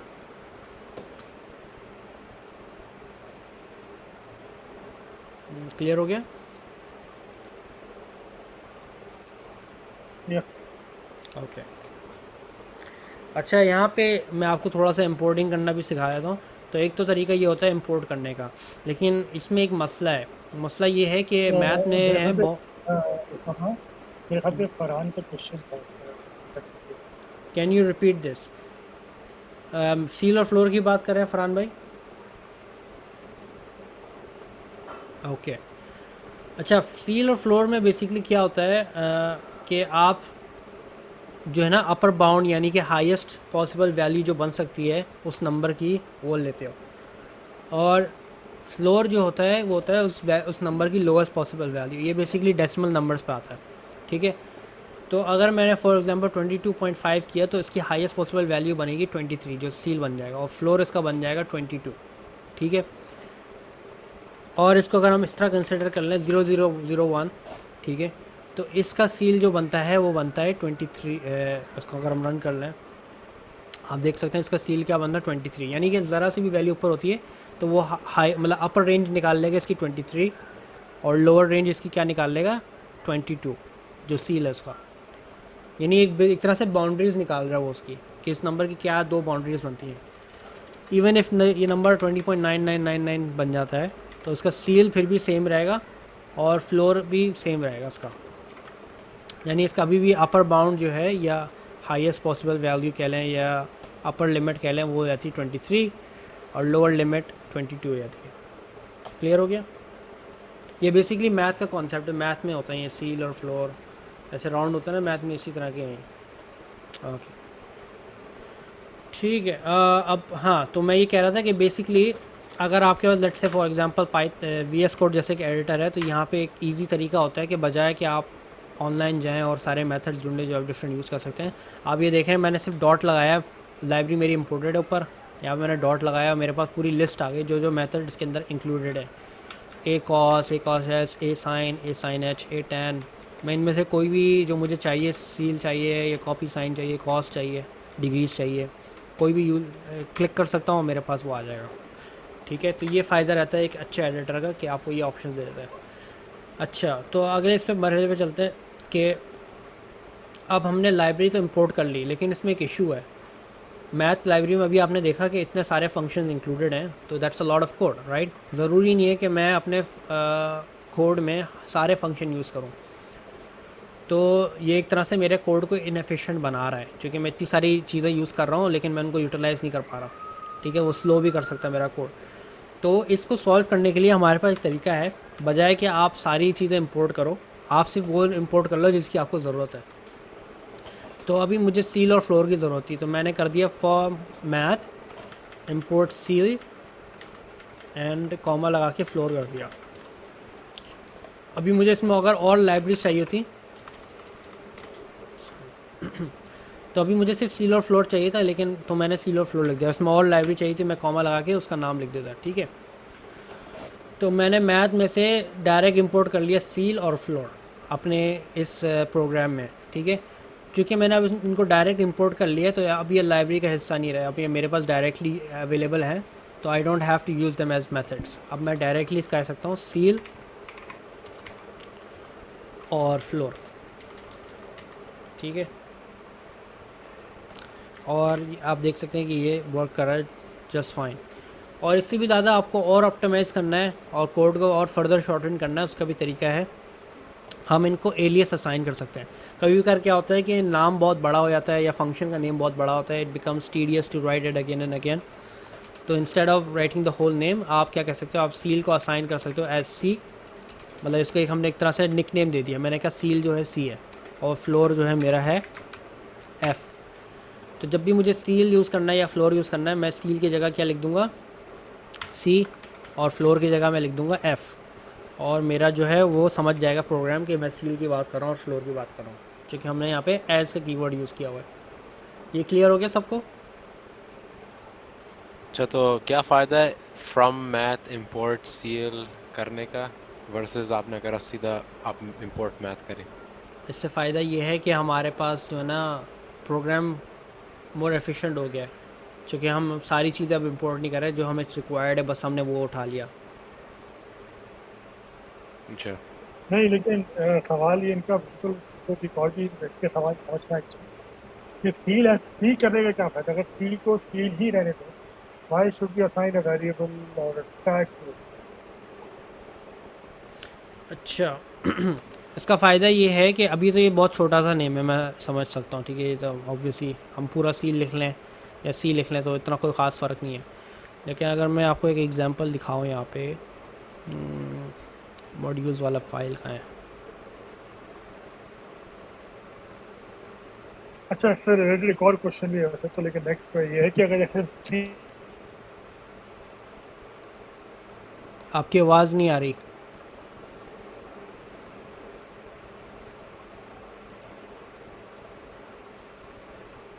हेलो हमारे भाई, आपकी आवाज़ नहीं आ रही मुझे। अभी आ रही है? अब आ रही है, हाँ। अच्छा, मैं ये कह रहा था कि सी, अगर जैसे सी के लिए हमने सी यूज़ कर लिया है, तो क्या हम सी को बाद में ऐसा वेरिएबल भी यूज़ कर सकते हैं? जैसे सी इज इक्वल्स टू, हम कोई भी इनपुट वैल्यू देना चाहते हैं उसके अंदर, तो क्या बाद में सी को एज अ वेरिएबल भी यूज़ कर सकते हैं? कर सकते हैं, लेकिन करना नहीं चाहिए, बस ले आ सकते हैं। इंटरफेयर कर सकता है हमारे प्रोग्राम में। यानी कि अगर मैं फॉर एग्जांपल सी को सील से ट्रीट कर रहा हूँ और मुझे बाद में मैंने सी को रीअसाइन कर दिया, लेट से मैंने कह दिया सी इक्वल्स टू 5, राइट, और मैं फिर से प्रिंट सी करने की कोशिश करूँगा लेटर ऑन, लेट से कि मैंने बहुत फ्यू लाइंस के बाद मैंने कहा print C of X again, तो ये अब एरर दे देगा, ठीक है। तो इसी वजह से हमें ये चीज़ें अवॉइड करनी चाहिए। अगर हमने इसको कोई वेरिएबल को हमने असाइन कर दिया है as an alias for a function, तो हम इसको अब यूज़ नहीं करेंगे अपने नॉर्मल वेरिएबल की तरह, क्योंकि इस तरह का ये फिर इशू आ सकता है, राइट। और सेकंड चीज़ ये है कि अब ये समझें कि मैं आपको रन नहीं करके दिखाऊंगा वरना आप कंफ्यूज हो जाओगे, लेकिन ये समझें कि जैसे कि ये देखो इतना बड़ा नाम है इस फंक्शन का, राइट, ये एक फ़ंक्शन है हमने बनाया हुआ है, एक फ़ाइल में डाला हुआ है। अब इतना बड़ा नाम है, और अगर लेट से कि ये फंक्शन होता एक पैकेज के अंदर, तो पहले पैकेज का नाम आता है, फिर डॉट आता है, फिर फंक्शन का नेम आता है, फिर आप उसको यूज़ कर सकते हो। तो ये एक बहुत लंबा नाम है। लेट से अगर यहाँ पे पैकेज का नेम होता मैथ फंक्शंस, मैं एक एग्जांपल दे रहा हूँ, ऑब्वियसली मैं इसको अभी करके नहीं दिखाऊंगा क्योंकि फिर आप लोग बहुत कंफ्यूज हो जाओगे, आप लोग अभी बहुत बिगिनर स्टेज पे हो, लेकिन जस्ट फॉर योर अंडरस्टैंडिंग हमारा पैकेज का नाम क्या है, मैं ऐसे लिख लेता हूँ बल्कि, हमारा पैकेज नेम है मैथ फंक्शंस, ठीक है। और उसके अंदर ये है फंक्शन kg_2_lbs, राइट। तो अगर मैं इसको इस पैकेज को इंपोर्ट करता हूँ कि एक अलग फ़ाइल में, तो मुझे पता है किस तरह इंपोर्ट करना पड़ेगा, मुझे करना पड़ेगा मैथ अंडरस्कोर फंक्शन डॉट के जी अंडरस्कोर टू अंडरस्कोर एल बीस। इतना बड़ा मुझे नाम लिखना पड़ रहा है। अब ये बार बार जब भी मुझे के जी टू एल बीस यूज़ करना है, मुझे ये बार बार पूरा नाम लिखना पड़ेगा। तो बजाय मैं ये पूरा नाम लिखूँ, मैं इसको अगर इसको एज़ के कर दूँ या एज़ के टी एल कर दूँ, तो अब मेरे लिए इजी नहीं हो जाएगा। मुझे पता है के टी एल यूज़ करूँगा तो के जी टू एल बीस आ जाएगा। तो ये फ़ायदा होता है एज़ यूज़ करने का, कि मैं बड़े से नाम को, चूँकि बाद में जाके जो है ना पैकेजेस जब आप यूज़ करेंगे और मॉड्यूल्स यूज़ करेंगे तो इतने बड़े बड़े नाम आ जाते हैं, तो इनको शॉर्ट करने के लिए हमें एज़ का कीवर्ड यूज़ करना पड़ता है। क्लियर हो गया?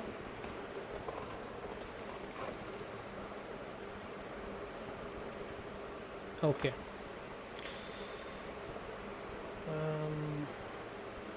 ठीक है, तो हमने फिर ये भी कंप्लीट कर लिया है। अच्छा, अब हम कर लेते हैं इफ़ स्टेटमेंट स्टार्ट जो और कंडीशनल स्टेटमेंट्स। हमारे पास 4 मिनट्स हैं। Let's see how much we can cover.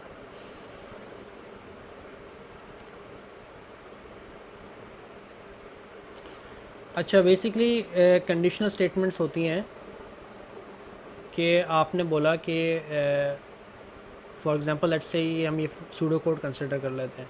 मेरा सूडो कोड कह रहा है कि if it's a hot day drink plenty of water, otherwise if it's cold wear warm clothes, otherwise it's a lovely day, go out for picnic। तो अब मैं चाह रहा हूँ कि ये कोड मैं जो है पाइथन में कन्वर्ट कर लूँ, तो किस तरह होगा ये? तो इसमें हमारे पास 2 मेथड्स रहते हैं। पहला मेथड रहता है कि हम यूज़ कर लें बूलियन वेरिएबल्स, ठीक है, और सेकंड मेथड है यूजिंग यूज़र इनपुट। तो हम आज आई थिंक एक ही मेथड कर पाएंगे क्योंकि हमारे पास 3 मिनट्स रह गए। तो हम पहला वाला मेथड देख लेते हैं, फिर कल की क्लास में इंशाल्लाह हम नेक्स्ट मेथड को भी स्टडी कर लेंगे और उस पर फिर क्वेश्चंस भी कर लेंगे, ठीक है। अच्छा, तो इनिशियली मैंने इसमें जो है दोनों मैंने रखा हुआ है is hot equals to true. Is hot true तब होगा जब हमारा टेम्परेचर हॉट है, और इज़ कोल्ड तब ट्रू होगा जब हमारा टेम्परेचर कोल्ड है। तो अगर हमारे पास सिर्फ बूलियन वेरिएबल होता ना, तो हम इसको सिर्फ इस तरह लिख देते इफ़ इज़ अंडरस्कोर हॉट। तो अगर ये ट्रू हो जाएगा तो ये पूरी कंडीशन ट्रू हो जाएगी और ये रन कर देगा print it's a hot day drink plenty of water. अच्छा, और ये समझ लें कि इफ़ का स्ट्रक्चर किस तरह बनता है। हम लोग हमेशा ऐसे ही बनाते हैं। पहला होता है, पहली कंडीशन आपकी हमेशा इफ़ होगी, सेकंड कंडीशन हमेशा एलिफ होगी। एलिफ मीन्स एल्स इफ़, और सारी रिमेनिंग कंडीशंस आप एलिफ में लिखोगे। और वंस आपकी सारी कंडीशन आपने लिख ली और वो सब फेल हो जाती हैं, फिर आपका एक एल्स है वो रन होगा, जो कि लास्ट रिजॉर्ट होता है। यानी कि सब जब कंडीशंस फेल हो जाती तो फिर एल्स रन होता है, और इसी वजह से एल्स में कोई कंडीशन नहीं जाती, ठीक है। तो ये प्रिंट हो जाएगा it's a lovely day, go out for picnic. तो स्ट्रक्चर क्या हुआ, इफ़ एलिफ एलिफ एलिफ, सारे एलिफ्स आपने लिख लिए, सारी कंडीशंस पूरी हो गई। At the end you will write else, और इससे प्रोग्राम ख़त्म होता है। बहुत सारे स्टूडेंट्स ये गलती करते हैं, वो इफ़ करके लिख देते हैं। For a non nested if statement वो चल जाता है, लेकिन अगर आपके स्टेटमेंट नेस्टेड बन जाता है ना, तो फिर वो इफ़ स्ट्रक्चर ख़राब हो जाता है। क्योंकि पाइथन ना इसको इस तरह अंडरस्टैंड करता है। आपने इफ़ लिखा, फिर आपने एलिफ लिखा, तो पाइथन को पता लग जाता है ये जो है ना ये कंटिन्यूएशन है पूरी, वो इसको पूरे को एक इफ़ ब्लॉक बना लेता है। तो जब आप नेस्टेड स्टेटमेंट्स लिखते हो ना, कि आपने लिखा इफ़, फिर आपने एक और यहाँ पे लिख दिया इफ़, और एक और इफ़ यहाँ पे लिख दिया, तो ये सेकंड इफ़ बन जाएगा। ये फर्स्ट इफ़ होगा, ये सेकंड इफ़ होगा, ठीक है। और यहाँ पे अगर हमने बाहर एक और इफ़ लिख दिया तो ये एक तरह से गलत हो गया, क्योंकि यहाँ पे आना चाहिए हमारा कंटिन्यूएशन, एलिफ होगा। ये न्यू इफ़ क्यों स्टार्ट कर रहे हैं हम लोग, right. So as a proper programming procedure हम ऑलवेज़ जो है क्या करते हैं, पहला कंडीशन हमारी इफ़ रहेगी, और अगर कंटिन्यूएशन करनी है तो एलिफ यूज़ करेंगे। इफ़ यूज़ करेंगे तो नया इफ़ स्टार्ट हो जाएगा, नया इफ़ ब्लॉक बन जाता है। और अगर आपने मल्टीपल नए इफ़ ब्लॉक्स बना दिए वो तो फिर ऑब्वियसली आपने मिस्टेक करी है और उससे प्रॉब्लम्स अकर हो सकते हैं, ठीक है। तो मुझे कोई बता सकता है कि वाई हमने ये जो है बूलियन वेरिएबल्स को ट्रू क्यों किया, इनिशियली फॉल्स क्यों नहीं रखा हुआ है? सॉरी कंडीशन एग्जीक्यूट करने के लिए। नहीं, एक्चुअली ये होंगे, इफ़ नहीं होंगे, ये फॉल्स होंगे पहले। अब बताओ ये फॉल्स क्यों है initially, why not true, why am I setting them to false?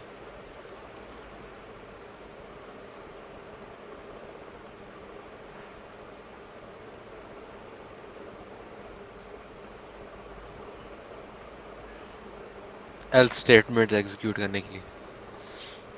नहीं, इसकी रीज़न बेसिकली ये है, चूँकि हमारा टाइम ख़त्म हो गया, मैं बता देता हूँ। इसकी रीज़न बेसिकली ये है कि हमें इनिशियली नहीं पता जब हम प्रोग्राम लिख रहे हैं कि हमारा जो है टेम्परेचर हॉट है या कोल्ड है। ये तो कोई या तो यूज़र इनपुट बताएगा या फिर ये हमें कोई टेम्परेचर सेंसर बताएगा कि हमारा टेम्परेचर हॉट है या कोल्ड है, हमें खुद से नहीं पता ये। तो अगर मैं फॉर एग्जांपल लेट्स से कि समझ लें ये कैंडिडेट ए है, ये कैंडिडेट बी है, हम वोटिंग सिस्टम बना रहे हैं और मैंने वोटिंग सिस्टम में पहले कैंडिडेट को ऑलरेडी ट्रू रखा हुआ है, तो ऑब्वियसली वो वोटिंग सिस्टम एक तरह से बायस्ड हो जाएगा, वो एक चीटिंग हो जाएगी कि हमने एक कैंडिडेट को ज़्यादा फेवर दे रहा है वो। तो चूँकि हमें नहीं पता कि या तो हॉट है या कोल्ड है, हम इससे दोनों को फॉल्स रखेंगे इनिशियली। और फिर जब हमें पता लगेगा, जब कोई इनपुट आएगा यूज़र से या फिर हमारे पास कोई टेम्परेचर सेंसर से रीडिंग आएगी, फिर हम कह सकते हैं okay now this is true, फिर हम उसको ट्रू सेट करेंगे। देखिए पाइथन जो है ना, ये ऐसी हम जितनी प्रोग्राम सॉल्व करेंगे they are all logical. Programming is a very logical thing, सारी चीज़ें इसमें लॉजिकल होती है। अगर लॉजिक सेंस नहीं बना रही तो फिर आपका प्रोग्राम भी गलत है, ठीक है। तो यहाँ पे फिर हम क्लास एंड करते हैं आज की। इंशाल्लाह इससे मेथड 1 से एक दफ़ा रिव्यू कर लेंगे नेक्स्ट क्लास में और इसको यहीं से स्टार्ट करेंगे। किसी को सवाल है तो वो पूछ लें। मुझे होमवर्क के साथ असिस्टेंस चाहिए। ठीक है, मैं आपको हेल्प कर देता हूँ। सबमिट करने में क्या इशू आ रहा है? किधर करूँ सबमिट? गूगल क्लासरूम में हो आप? और जी बस गूगल क्लासरूम में जहाँ पे असाइनमेंट आ रहा है, आपके स्ट्रीम पे आ रहा होगा या क्लास वर्क पे जाओ, वहाँ पे जाके आप सबमिट कर सकते हो। अच्छा, तो मैं उस पर असाइनमेंट 2 पे दबा रहा हूँ, सबमिशन का नहीं नज़र आ रहा मुझे। नहीं नज़र आ रहा? अपनी बस फाइल अटैच करनी है आपको, सबमिट का बटन नहीं आएगा, आपको बस फाइल अपलोड करके अटैच करनी है। क्लास कमेंट में एक सेकंड रुक जाओ, मैं आपको दिखाया था। और मर्न की क्लास में कहाँ सबमिट करना है? मर्न की क्लास में फिर आप मर्न के ट्यूटर से बात करें, वो आपको गाइड करेंगे। उसमें चैनल है ना, उसमें मैसेज लिख दो।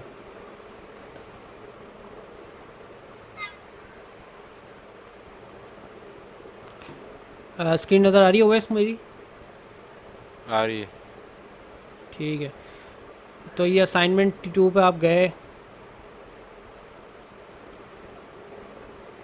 ये देखो लोगों ने सबमिट किया हुआ है। इन्होंने कैसे किया सबमिट? आप ना एक काम करो, स्क्रीन शेयर करके दिखाओ क्या इशू आ रहा है। अच्छा, बाकी लोग अगर लीव करना चाहें तो आप लीव कर सकते हैं, क्लास हमारी ख़त्म ही हो गई है। तो इंशाल्लाह फिर कल मिलते हैं, और जिनका असाइनमेंट रह गया वो काइंडली सबमिट कर दें ताकि मैं फिर आज उनके असाइनमेंट्स चेक कर लूँ। फिर हम कल अगर किसी का इशू आ रहा था तो कल डिस्कस कर लेंगे क्लास में इंशाल्लाह।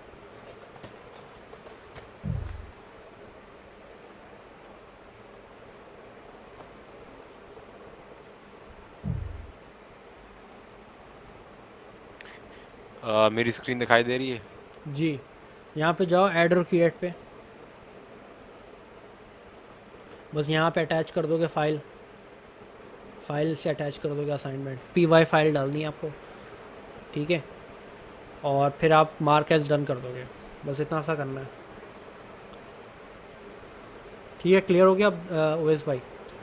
अच्छा जी भाई। Okay, thank you all for joining and please assignments complete कर लें और इंशाल्लाह फिर कल क्लास में मिलते हैं। अल्लाह हाफिज़। इंशाल्लाह। अस्सलाम वालेकुम। वालेकुम सलाम।